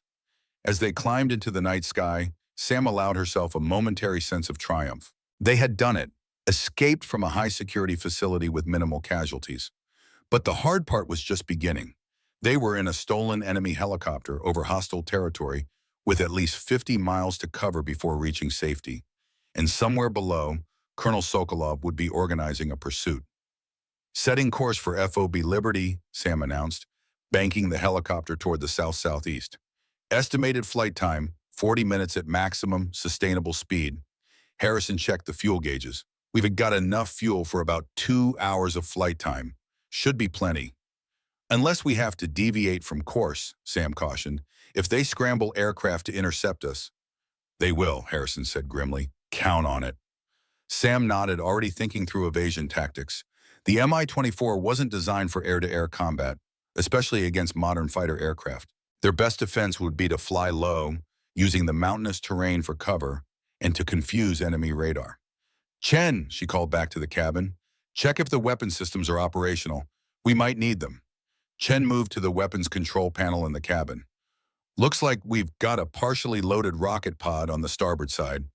Maybe 12 rockets. Port side is empty. No ammunition for the forward cannon. Better than nothing, but not much for fighting their way through an interception. Sam would have to rely on flying skill rather than firepower." For several minutes they flew in tense silence, each lost in their own thoughts. They had escaped immediate danger, but they were far from safe. The facility would have alerted all forces in the region. Every radar, every observation post, every aircraft would be looking for them. Then Harrison spotted something on the instrument panel. "We've got company. Radar contact coming fast from the north." Sam checked the display. A blip was indeed moving toward their position, closing rapidly. "Fighter aircraft, has to be." "Options?" Harrison asked, his voice tense but controlled. Sam considered their situation. Running was futile. No helicopter could outrun a jet. Fighting was equally hopeless with their limited armament. That left only one viable strategy. "We go low, very low. Use the terrain to break their radar lock and visual contact." She pushed the control stick forward, bringing the Mi-24 into a steep descent toward the dark mountain valleys below. "Hang on, this is going to get rough." The helicopter plunged into the darkness, skimming ridge lines and weaving through valleys with mere feet to spare. It was dangerous flying. One miscalculation, one unexpected updraft, and they would impact terrain with fatal results. But it was their only chance. Behind them, the fighter aircraft, Sam couldn't identify the type without visual contact, continued its approach. But now it would be struggling to maintain radar lock as the mountains created shadow zones and false returns. "It's working," Harrison reported, watching the radar display. "They're losing us in the ground clutter." Sam didn't respond, her entire focus on flying the unfamiliar helicopter through treacherous terrain in near-total darkness. The Mi-24's night vision systems were primitive compared to her Apache, forcing her to rely more on instinct and feel than instrumentation. "Fighter is breaking off," Harrison announced after several tense minutes. "Returning to base, looks like. They can't find us in these valleys." Sam allowed herself a small smile. "One problem down, but we're still a long way from home." She maintained their nap of Earth flight path, conserving fuel by flying at the optimal speed for the heavy helicopter. In the cabin behind them, Chen was assisting Jackson with Rodriguez's wound, using the limited medical supplies they had been able to grab during their escape. "How's she doing?" Harrison asked. "Stable," Chen replied. "Bullet passed clean through the shoulder. No major arteries hit. She's tough, already asking when she can take a turn at the controls." That drew a chuckle from Harrison. "Tell the good doctor that Blackwood has this under control. Best damn pilot in the Army, just like her old man." Sam felt a flush of pride at the comparison, quickly followed by focus on the task at hand. They still had to navigate through at least 30 miles of hostile territory, potentially facing more interception attempts, before reaching the relative safety of Phobobot Liberty. And then a new problem presented itself, a warning light on the instrument panel, accompanied by a subtle change in the engine note. "We've got an issue," Sam announced, examining the gauges. "Port engine is running hot. Might have taken a hit during takeoff." Harrison checked the temperature gauge. "Above normal, but not critical yet. Can we make it to the base?" Sam ran the calculations in her head. Yes, if the engine holds. No, if it fails completely. We'd have to set down and hope for extraction. "Let's focus on the yes for now," Harrison suggested. "What can we do to baby that engine along?" "Reduce power, fly more conservatively." Sam adjusted the throttle settings, redistributing the load to favor the starboard engine. "It'll slow us down, but might prevent a complete failure." They continued their flight through the mountains, Sam constantly monitoring the troublesome engine while maintaining their low-altitude course. The Mi-24 was living up to its reputation for ruggedness, continuing to fly despite battle damage and less than optimal conditions. 20 minutes later, with the warning lights still illuminated but the engine temperature stabilized, Harrison pointed to a new set of lights on the horizon. "That has to be Liberty," he said. "American Forward Operating Base, just where it should be." Sam nodded, relief washing through her. "Now comes the tricky part. We're in a Russian attack helicopter approaching an American base on high alert. We need to make sure they don't shoot us down as a precaution." She reached for the radio, tuning to the emergency frequency used by all American forces in the region. "FOB Liberty, this is..." "Wait." She paused, realizing she couldn't identify herself by her usual call sign. This wasn't an American aircraft on a sanctioned mission. Harrison understood her hesitation. "Use Broken Arrow. It's the distress code for a compromised unit. They'll at least listen before shooting." Sam nodded and keyed the microphone. "FOB Liberty, this is Broken Arrow 6 approaching from the north-northwest and commandeered enemy aircraft. 5 American personnel on board, 1 wounded. Request emergency landing clearance and medical support. Authentication code Sierra Tango 3907. The authentication code was standard for pilots operating in the region, a daily changing sequence that would identify her as genuinely American, even if flying a Russian helicopter. Static crackled over the radio, then a suspicious voice replied, "Broken Arrow 6, this is Liberty Actual. Authentication code recognized. However, we show no friendly assets in your sector. Verify your identity and mission." Sam thought quickly. She needed something that would convince them beyond doubt, something only an American pilot would know. "Liberty Actual, this is Captain Samantha Blackwood, U.S. Army, 229th Attack Reconnaissance Battalion. My Apache was shot down 4 days ago, approximately 70 miles north of your position. Lieutenant Walker was killed. We've escaped from a detention facility and are in a stolen Mi-24 Hind with minimal fuel oil and 1 wounded passenger. Request immediate landing clearance and security detail." There was a long pause, then, "Broken Arrow 6, proceed to coordinates 3705 by 9428. You will be met by armed response team. Any deviation from approach path will be considered hostile action." "Understood, Liberty Actual. Proceeding to coordinates now." Sam adjusted their course toward the provided landing zone, which appeared to be just outside the base's main perimeter, a sensible precaution when dealing with an unexpected arrival in an enemy aircraft. As they approached the landing zone, Sam could see vehicles with mounted weapons taking position, their headlights illuminating a clear area where she could set down the helicopter. It wasn't exactly a warm welcome, but it was better than being shot out of the sky. "This is it," she told her passengers. "When we land, follow standard protocols. Hands visible, no sudden movements. They'll secure us until they can verify our identities." The landing was smooth despite the troublesome engine, a testament to Sam's skill with rotary wing aircraft. As the wheels touched down and she began powering down the systems, the helicopter was immediately surrounded by armed soldiers, their weapons trained on the aircraft. "Exit the aircraft slowly. Hands in the air," came the command over a loudspeaker. "Any hostile action will be met with lethal force." One by one they complied, first Chen and Jackson, supporting the wounded Rodriguez between them, then Harrison and finally Sam, shutting down the Mi-24 systems before stepping out into the glare of the vehicle headlights. As American soldiers approached cautiously, weapons ready, Sam stood tall despite her exhaustion and injuries. She had done what many would have thought impossible, escaped from enemy captivity, commandeered their own helicopter, and flown her fellow prisoners to safety. The Blackwood legacy lived on. A soldier approached, his weapon lowered but ready. "Captain Blackwood, I'm going to need you to verify your identity." Sam nodded. "Captain Samantha Blackwood, U.S. Army, service number 876032194. I was shot down 4 days ago during a reconnaissance mission north of here. We escaped from a detention facility approximately 40 minutes ago in this aircraft." The soldier studied her face, comparing it to some image he apparently had available.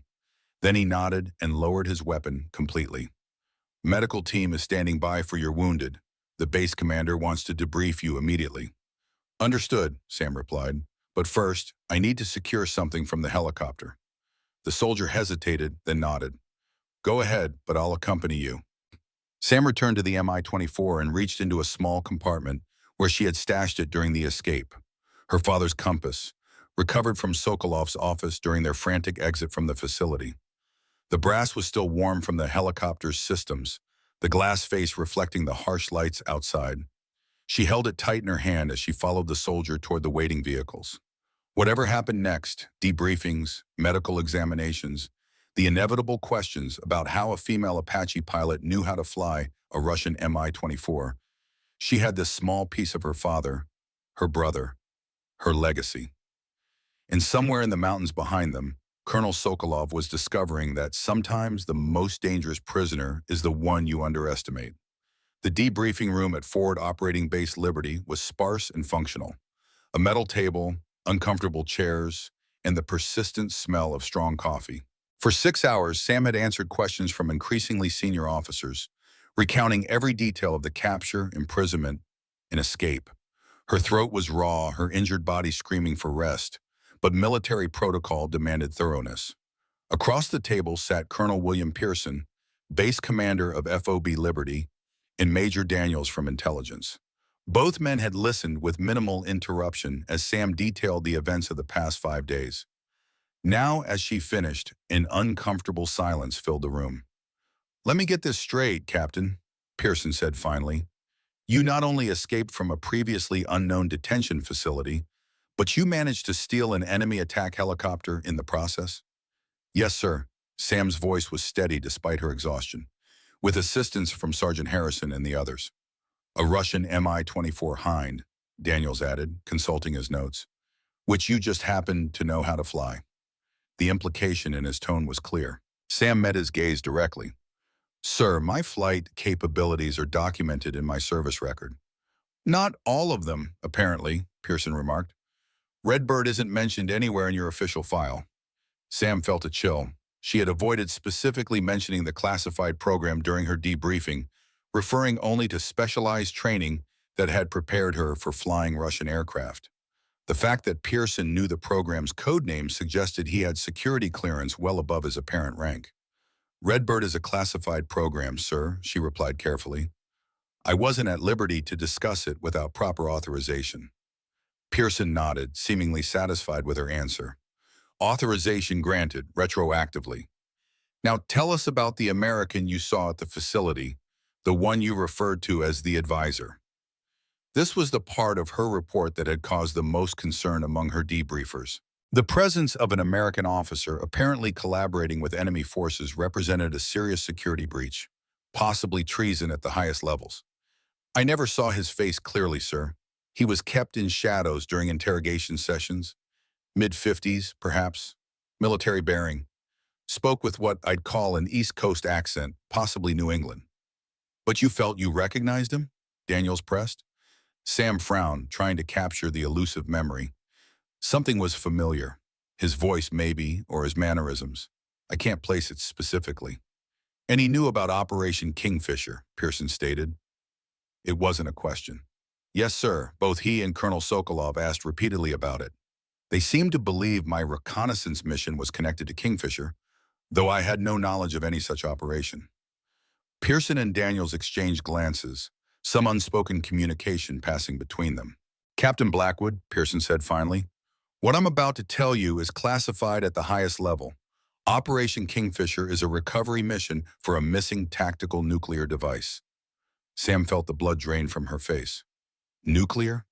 A specialized low-yield warhead, designed for battlefield deployment. It was being transported through the northern province when the convoy was ambushed 3 months ago. The device itself was stolen. That's why they were tearing the province apart. Sam realized, remembering Harrison's words. They're looking for it too. Exactly, Daniels confirmed. And now we know why. If this advisor is who we suspect, a former Defense Intelligence Agency operative with knowledge of our tactical nuclear arsenal, then he's selling information to Sokolov's organization. Information that could help them locate and possibly activate the device. The implications were staggering. A tactical nuclear weapon in the hands of insurgents or mercenaries could destabilize the entire region, potentially triggering international intervention on a massive scale. Sir, Sam said, processing this new information. Harrison mentioned that Sokolov was former Spetsnaz, specialized in prisoner interrogation. If he's looking for a nuclear device with the help of an American intelligence officer, this goes well beyond a local insurgency. That's our assessment as well, Pearson agreed grimly, which is why your escape and the intelligence you've provided are so valuable. For the first time, we have confirmation of both the facility's location and Sokolov's involvement. He stood, signaling the end of the debriefing. Captain, you and the other escapees will be evacuated to Ramstein Air Base in Germany at 0600 tomorrow. Full medical evaluation, proper debriefing by intelligence specialists, then home. Sir, Sam protested, I'm fully capable of continuing. This isn't a discussion, Captain, Pearson interrupted. You've done extraordinary work under impossible circumstances. Now it's time for others to take over. Sam recognized the tone. The matter was closed. She stood, ignoring the pain that shot through her injured leg, and rendered a crisp salute. Yes, sir. Thank you, sir. As she turned to leave, Pearson added, one more thing, Captain. Your father would be proud. Damn proud. The words echoed Harrison's earlier statement, sending an unexpected wave of emotion through Sam's carefully maintained composure. She nodded once, not trusting her voice, and exited the debriefing room. Outside, a medical corpsman waited to escort her to the base hospital where Rodriguez was recovering and the others were being examined. The night air was cold and clear, the stars brilliant overhead, the same stars she had navigated by in the stolen Mi-24 just hours earlier. The base was at high alert, with increased patrols and weapons emplacements fully manned. Sam's escape had clearly rattled the command structure, exposing vulnerabilities and threats they hadn't fully appreciated before. As they walked, Sam's mind raced with the implications of what she'd learned. A missing nuclear device, a traitor within American intelligence, a Russian special forces officer running a secret detention facility. And somehow her routine reconnaissance mission had intersected with all of it. Something didn't add up. Why had her Apache been shot down precisely in that area? The mission parameters had been oddly specific about the region they were to survey. Had someone in the chain of command known about the SA-17 launchers? Had they been set up? At the medical facility, Sam found Harrison waiting outside Rodriguez's treatment room. The old soldier looked even more weathered under the harsh fluorescent lights. But there was a vigor to him that seemed to defy his years and recent captivity. How is she? Sam asked, nodding toward the door. Tough as nails, Harrison replied with grudging admiration. Bullet missed anything vital. They've patched her up, given her antibiotics. She'll be fine. He studied Sam's face. You look like you've been through the ringer. Debriefing? Sam nodded. 6 hours. They know about Red Bird. Harrison's expression didn't change, but something shifted in his eyes. Figured they might. That kind of training doesn't stay buried forever. What else did they ask about? The American advisor, Operation Kingfisher. Sam lowered her voice. They told me what Kingfisher is, a missing tactical nuke. Harrison showed no surprise, which itself was revealing. Thought it might be something like that. Explains why Sokolov was so interested in that region. You knew? Sam asked, keeping her voice low. Suspected. When you've been in the game as long as I have, you learn to recognize certain patterns. The level of security, the types of questions during interrogation, the presence of someone like the advisor. Harrison glanced around, ensuring they weren't overheard. Did they tell you anything else about the advisors I dated? Former DIA, they think. I told them I never got a clear look at his face. Harrison nodded slowly. Smart. Until we know how high this goes, best to play it close to the vest. He paused, considering his next words carefully. Blackwood, I don't think our escape was entirely accidental. Sam felt a prickle of unease. What do you mean? The timing, the reduced security, the fact that the Mi-24 was fueled and ready to go, the advisor planning to leave that same night. Harrison ticked off the points on his fingers. Too many coincidences. You think we were allowed to escape? The idea seemed absurd, yet Harrison's logic was sound. Not all of us, you. Harrison's gaze was steady, evaluating. You're the daughter of William Blackwood, one of the most respected pilots in Army history. Your brother was a rising star before he was killed in Iraq. You're the last survivor of Phoenix, a classified program to put women in combat aviation roles. And you just happen to have training in flying Russian helicopters through another classified program called Red Bird. He leaned closer. Someone went to a lot of trouble to put you in that Apache, on that mission, in that specific area. Someone wanted you to be shot down and captured. The question is, why? The implications were disturbing. If Harrison was right, if Sam had been deliberately placed in harm's way, then someone high in the command structure was involved. Someone who knew about her specialized training and family history. We need to talk to the others, Sam said, her mind racing. Chen, Jackson, see if they noticed anything unusual about the facility's security the night we escaped. Harrison nodded. Already did. Chen says the guard rotation was different that night. Fewer experienced men, more new faces.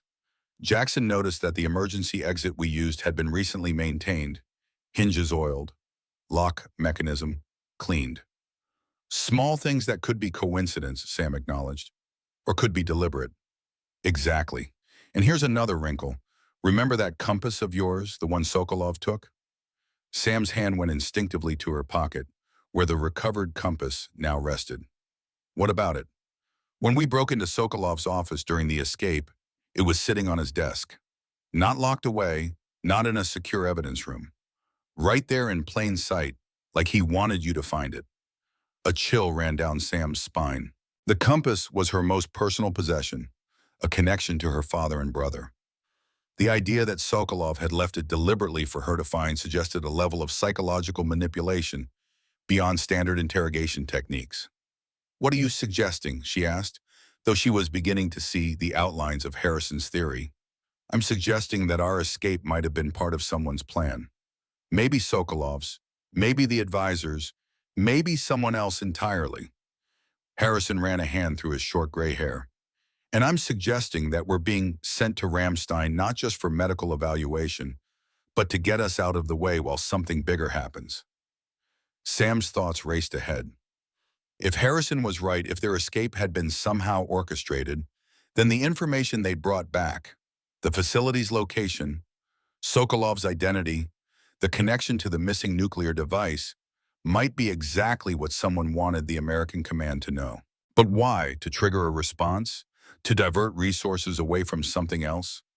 The evacuation to Ramstein is scheduled for 0600, Sam said, checking her watch. It was now just past midnight.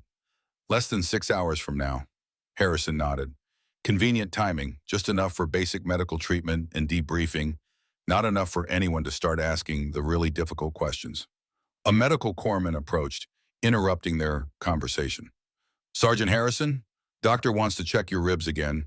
And Captain Blackwood, there's a bed prepared for you. Doctor's orders, rest until the evac flight. Harrison gave Sam a meaningful look as he followed the corpsman. Get some rest, Captain. Something tells me you're going to need it. Left alone in the corridor, Sam weighed her options. Everything Harrison had said made disturbing sense. If someone had manipulated her capture and escape, then the evacuation to Ramstein might be removing her from the very place she needed to be. But what could she do? She was a captain, bound by orders from superior officers. Going against those orders, especially after what she'd just been through, would be career suicide at best, a court-martial offense at worst, unless she had proof. Proof that something wasn't right. Sam reached into her pocket and withdrew the compass. Its familiar weight was reassuring, a connection to her past. She flipped it over, examining the hidden compartment where her brother had scratched those mysterious coordinates in code. 40 dg 12 and 85 dg 58 AU R6 Delta Sierra November. Coordinates to a seemingly random location in Indiana, and a code that had baffled her for years. But what if it wasn't random? What if her brother, like Harrison, had discovered something he wasn't supposed to know? Sam made her way to an unoccupied computer terminal in the medical facilities administration area. The night shift was minimal, just a single nurse at the main desk who barely glanced up as Sam sat down at the terminal. She accessed the base's secure network, using her officer credentials to log in. Then she began a search for any information related to the code her brother had left. R6 Delta Sierra November. Nothing in the standard military databases, nothing in operational records for Iraq or Afghanistan during her brother's deployment period. Then she tried a different approach, searching for connections between the geographic coordinates and military installations or personnel. Again, nothing obvious appeared. Sam sat back, frustrated. Whatever her brother had been trying to tell her, it wasn't readily available in standard military databases. On impulse, she searched for one more term, Redbird. This time, the system returned a security warning. Access denied. Classified program. Authorization level insufficient. Interesting. Her own Redbird training had been conducted under extreme secrecy with minimal documentation. The fact that the program name triggered a security flag suggested it was indeed officially recognized, despite Colonel Matthews' implication that it had been unofficially continued after the Cold War. Sam was about to log out when a new thought struck her. She entered another search. Colonel James Matthews, Fort Rucker. The system returned basic biographical information. Colonel James Iron Jack Matthews, retired. Former Vietnam War pilot, later instructor at Fort Rucker. Distinguished service record, multiple commendations. But it was the last entry that caught Sam's attention. Current status, deceased. Date, June 17, 2015. The blood froze in Sam's veins. June 17, 2015, 3 days after Matthews had recruited her for Redbird, 2 days before she was scheduled to begin training in Nevada. According to official records, the man who had sent her to that training was already dead when she arrived. Either the records were wrong or the man who had recruited her for Redbird wasn't Colonel Matthews at all. Sam logged out of the system, her mind racing. If the real Matthews had died before her Redbird training began, then who had recruited her? Who had known about her father's connection to the program, about her brother's evaluation for it? The implications were disturbing. Someone had gone to extraordinary lengths to ensure she received training in flying Russian helicopters, training that had later proved crucial to her escape from Sokolov's facility. As if the pieces had been arranged long in advance, waiting for her to play her part. Sam returned to the medical ward, but instead of going to the bed assigned to her, she sought out Harrison again.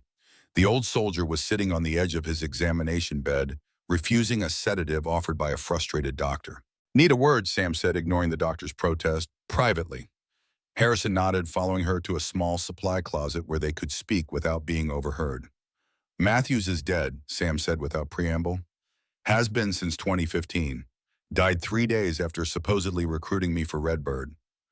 Harrison's expression remained neutral, but his eyes sharpened. "You're sure?"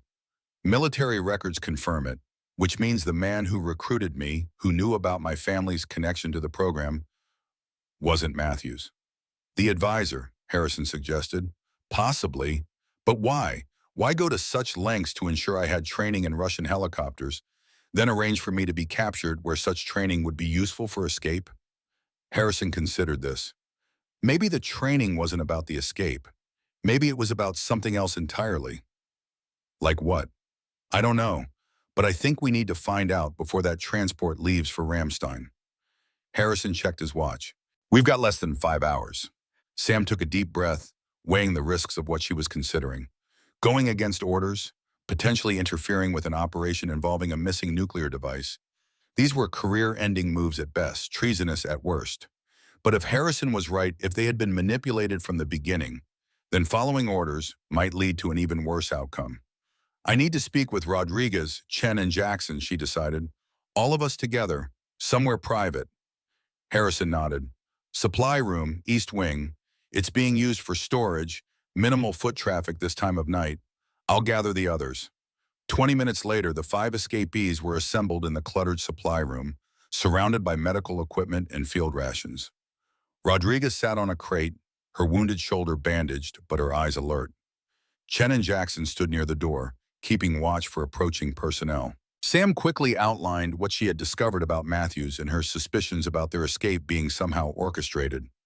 "I'm not surprised," Chen said when she finished. "The guard patterns changed the night before our escape. New personnel, less experienced, and the communication system had an unexplained malfunction that prevented them from calling for immediate reinforcements." Jackson nodded agreement, and the Mi-24 was fueled and ready to go, positioned closer to the facility than normal. "I overheard guards complaining about the change in standard operating procedure. So we all agree something doesn't add up," Rodriguez summarized. "The question is, what do we do about it? We're under orders to evacuate at 800. "I'm not getting on that transport," Sam stated flatly. "Not until I understand what's happening here." "That's insubordination, Captain," Chen pointed out, though his tone suggested he wasn't necessarily opposed. "I know. And I'm not asking any of you to join me. This is my decision." Harrison snorted. "Like hell it is. We didn't escape that place together just to abandon each other now. If you're staying, I'm staying." "Count me in," Jackson added. "Something stinks about this whole situation." Chen sighed.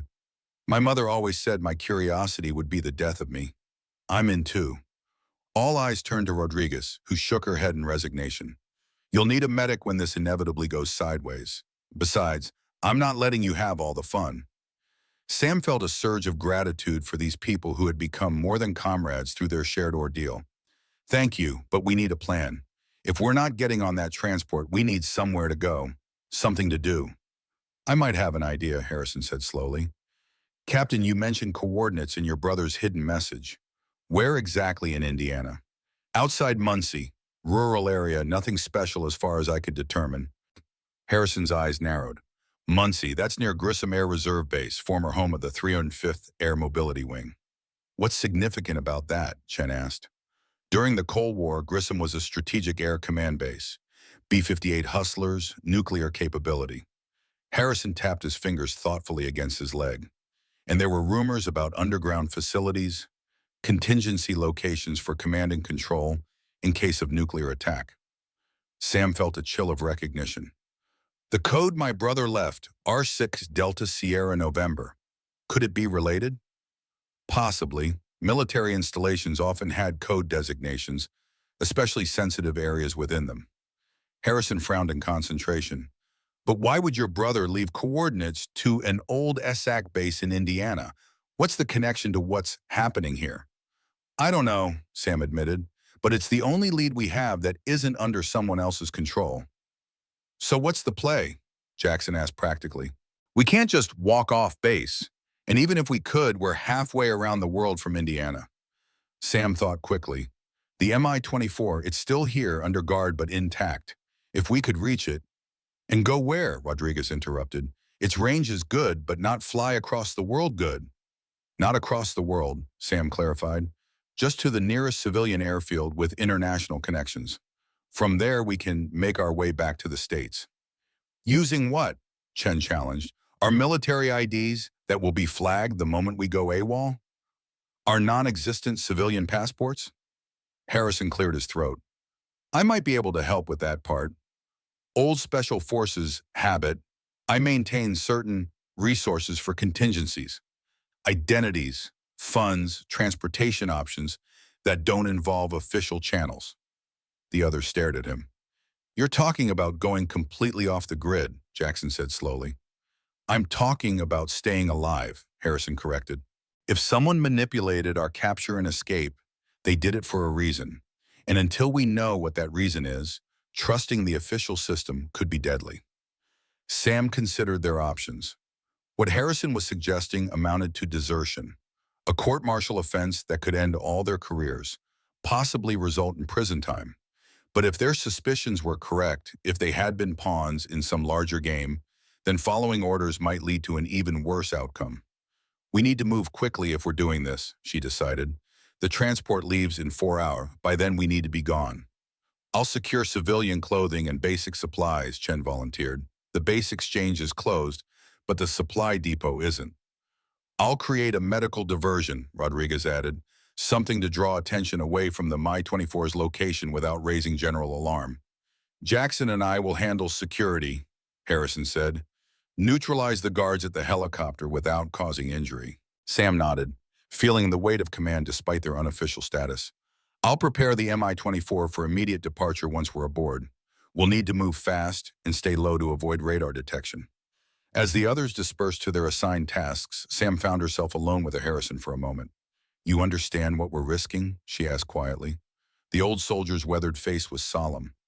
I've been serving this country for over 30 years, Captain. Never thought I'd find myself in a position where disobeying orders seemed like the patriotic thing to do. He shrugged. But here we are. Sometimes the mission chooses you, not the other way around. Sam nodded, understanding exactly what he meant. Whatever was happening, whatever game they had been drawn into, she couldn't walk away now. Her father wouldn't have. Her brother hadn't. For better or worse, the compass in her pocket was pointing toward a new destination, and she intended to follow where it led. 90 minutes later, Sam crouched in the shadows near the helicopter pad, watching the two guards patrolling around the captured Mi-24. The massive helicopter sat silent and dark, its distinctive silhouette visible against the star-filled sky. Base activity had diminished as the night shift settled into routine, with most personnel either sleeping or focused on their assigned duties. Rodriguez's medical diversion had worked perfectly. A staged equipment malfunction in the far wing of the hospital had drawn security personnel away from the perimeter areas. Chen had acquired civilian clothing, basic supplies, and most crucially, a set of access codes for the base's eastern vehicle gate, obtained through methods he declined to specify. Now Sam waited for Harrison and Jackson to neutralize the guards, the most dangerous part of their plan, and the point at which they would officially cross the line from contemplating desertion to actively committing it. The two men approached from different directions, using the darkness and their special forces training to move undetected. Sam held her breath as they closed in on the unsuspecting guards. A brief flurry of motion, too quick to follow clearly in the darkness, and then Harrison's voice in her earpiece. Guards secured, non-lethal takedown. They'll wake up in about an hour with headaches but no permanent damage. Sam moved quickly to the helicopter, her injured leg protesting but functional enough for what needed to be done. Chen appeared from his position near the base's supply building, carrying a duffel bag of essential items. Rodriguez followed, moving carefully to protect her wounded shoulder. We've got maybe 20 minutes before someone notices the guards are missing, Harrison warned as they reached the Mi-24. Regular radio check-ins. Sam nodded, already climbing into the pilot's seat and beginning the pre-flight checks. The helicopter systems were familiar now, the Russian design philosophy making more sense after her experience flying it in combat conditions. Chen, get Rodriguez settled in the cabin, she ordered. Harrison, your co-pilot again. Jackson, secure the door and prepare for immediate departure. The team moved with practiced efficiency, each person focused on their assigned task. Sam's hands flew over the controls, bringing systems online in the optimal sequence for a quiet startup. Unlike their escape from Ruby Camp, this departure needed to be as unobtrusive as possible. No alarms, no gunfire, no obvious signs of theft until they were well away from the base. All systems green, she reported as the engines began their initial warm-up cycle. 3 minutes to minimum power, 5 to optimal. Harrison monitored the radio frequencies, listening for any indication that their absence or the missing guards had been detected. Chatter normal so far, routine communications only. Chen finished securing their supplies in the cabin. Everything's stowed. Rodriguez is comfortable, medications administered. We're good to go back here. Sam focused on the helicopter systems, bringing the rotors to initial rotation speed. The distinctive sound of the Mi-24's engines was impossible to completely silence, but at this distance from the main base buildings, it might go unnoticed for crucial minutes. Lifting off in 30 seconds, she announced. Jackson, final perimeter check. Jackson scanned the area surrounding the helicopter pad, clear in all directions. Wait, movement at the base entrance. Vehicle approaching fast. Sam checked the instruments. They were at minimum power, enough to get airborne, but not optimal for combat maneuvering. Identity? Military Humvee. Looks like security response. Jackson's voice remained calm despite the complication. ETA 30 seconds to our position. We go now, Sam decided, increasing power to the rotors. The Mi-24 shuddered as it prepared to break free of gravity's hold.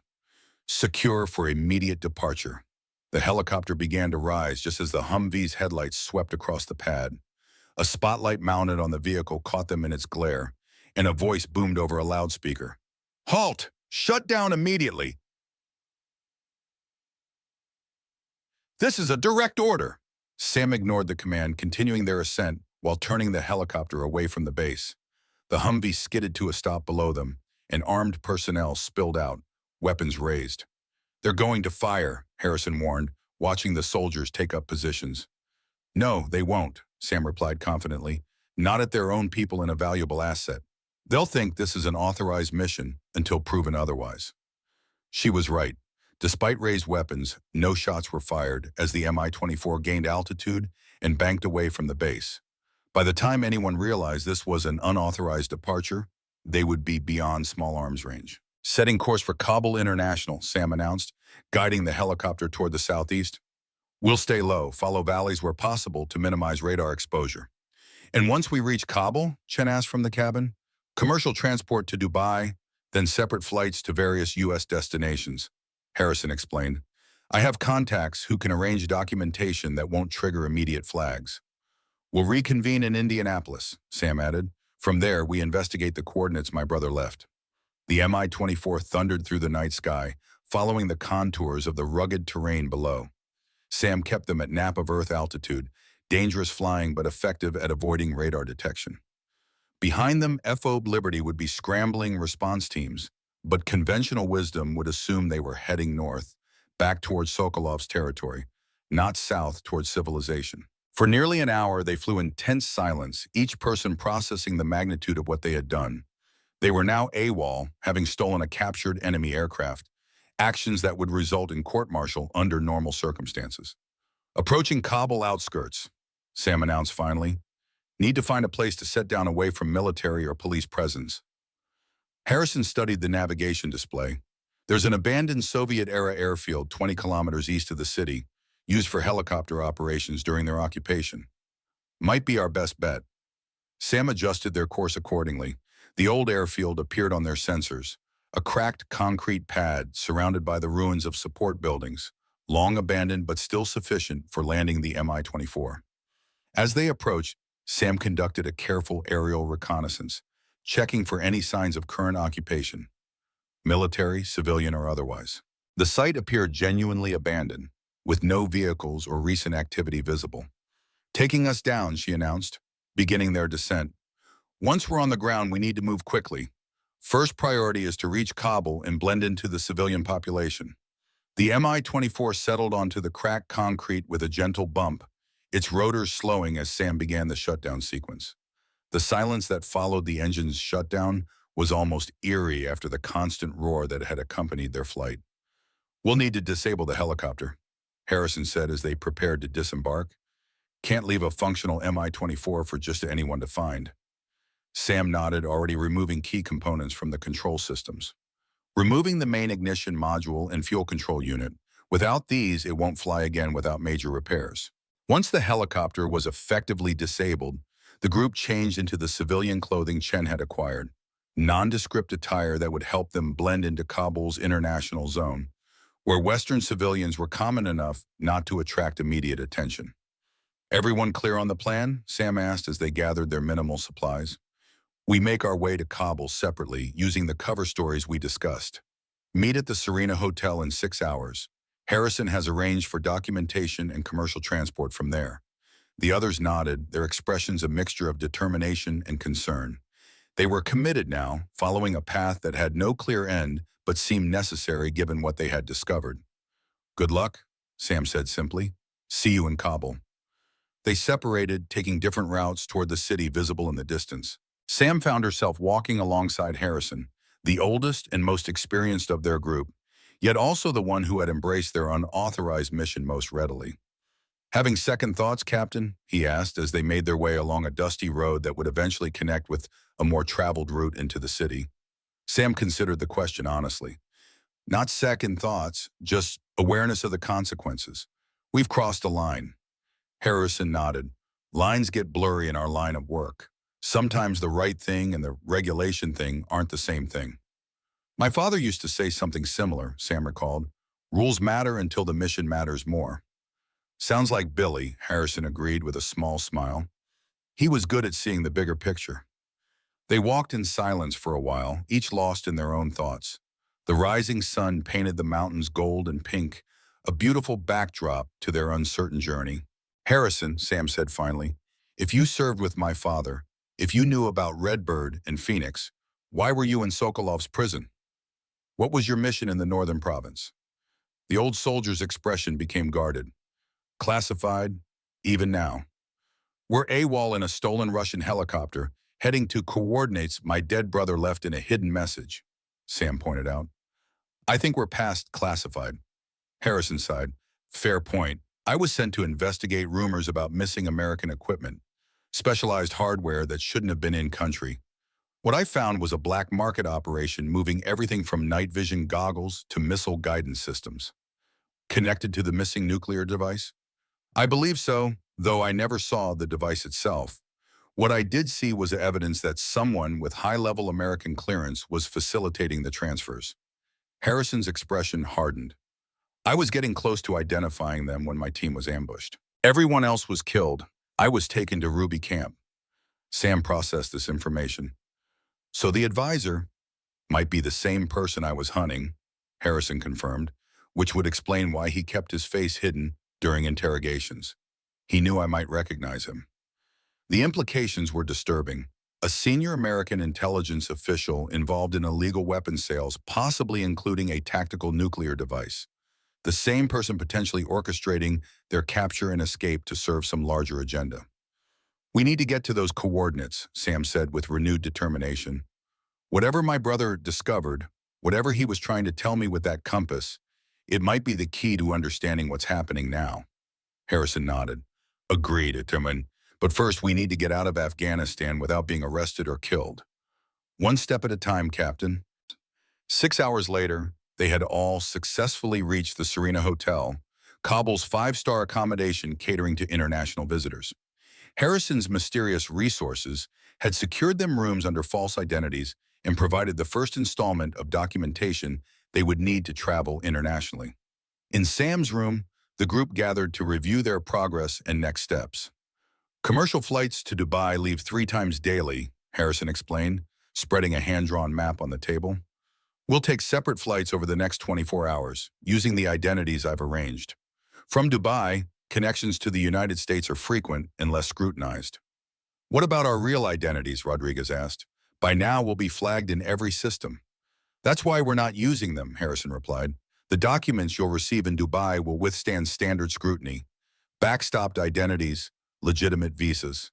Where did you get these resources? Chen asked suspiciously. This goes beyond standard special forces contingency planning. Harrison's expression remained neutral. Let's just say that after 30 years in the field, you develop certain contacts, people who owe you favors, or who can be appropriately compensated for specific services. Mercenaries, Jackson translated. Independent contractors, Harrison corrected. And right now, they're our best hope for reaching Indiana without being intercepted. Sam intervened before the discussion could become an argument. The how matters less than the result. Our priority is reaching those coordinates without alerting whoever manipulated our capture and escape. The others nodded reluctantly, acknowledging the pragmatic necessity of Harrison's unorthodox connections. One more thing, Sam added. We should assume that communications between us might be monitored once we leave Afghanistan. No phones, no emails, no digital contact that could be traced. Old-school tradecraft, Harrison agreed. Predetermined meeting points, scheduled times, recognition signals. For the next hour, they established their protocol, separate travel routes, minimal contact, and a final rendezvous point near the coordinates in Indiana. By midnight, they had a workable plan that balanced security with practical considerations. Get some rest, Sam advised as they prepared to separate again. First flight leaves at 0600. We'll need clear heads for what's coming. As the others departed for their own rooms, Harrison lingered. There's something else you should know, Captain. Something I've been holding back. Sam studied the old soldier's face, noting the uncharacteristic hesitation. What is it? Your brother, Robert. His Black Hawk wasn't shot down randomly near Fallujah. Harrison's voice was low, his expression grave. He was specifically targeted because of what he discovered about Redbird and its connection to weapons trafficking. Sam felt as though the floor had dropped away beneath her. What are you saying? I'm saying your brother was investigating the same network I was. American weapons and technology being sold to hostile forces. He traced it back to something called Project Kingfisher, an operation run out of the Defense Intelligence Agency in the early 2000s. The name sent a chill through Sam. Kingfisher, the same name as the missing nuclear device. Harrison nodded. Not a coincidence, I believe. Your brother discovered that certain elements within DIA were using Kingfisher as cover for unauthorized operations, including weapons sales to foreign entities. When he got too close to the truth, his helicopter was shot down with specialized American anti-aircraft weapons that shouldn't have been in enemy hands. Sam struggled to process this information. Why didn't you tell me this before? Because I wasn't certain until we escaped and I heard about Operation Kingfisher from you. The pieces finally connected. Harrison looked genuinely apologetic. I served with your father, Blackwood. I owed him my life after Panama. When I heard rumors about his son's death being something other than combat loss, I started digging. That's what eventually led me to the northern province and Sokolov's prison. The revelation transformed everything Sam thought she knew about her brother's death and her own recent experiences. If Harrison was right, if Robert had been killed because of what he discovered about Project Kingfisher, then the coordinates and code he left in their father's compass might be more than a personal message. They might be evidence. Evidence that someone was willing to kill to protect. We need to get to Indiana, Sam said, her resolve hardening. Whatever's at those coordinates, it was important enough for my brother to hide it in our father's compass.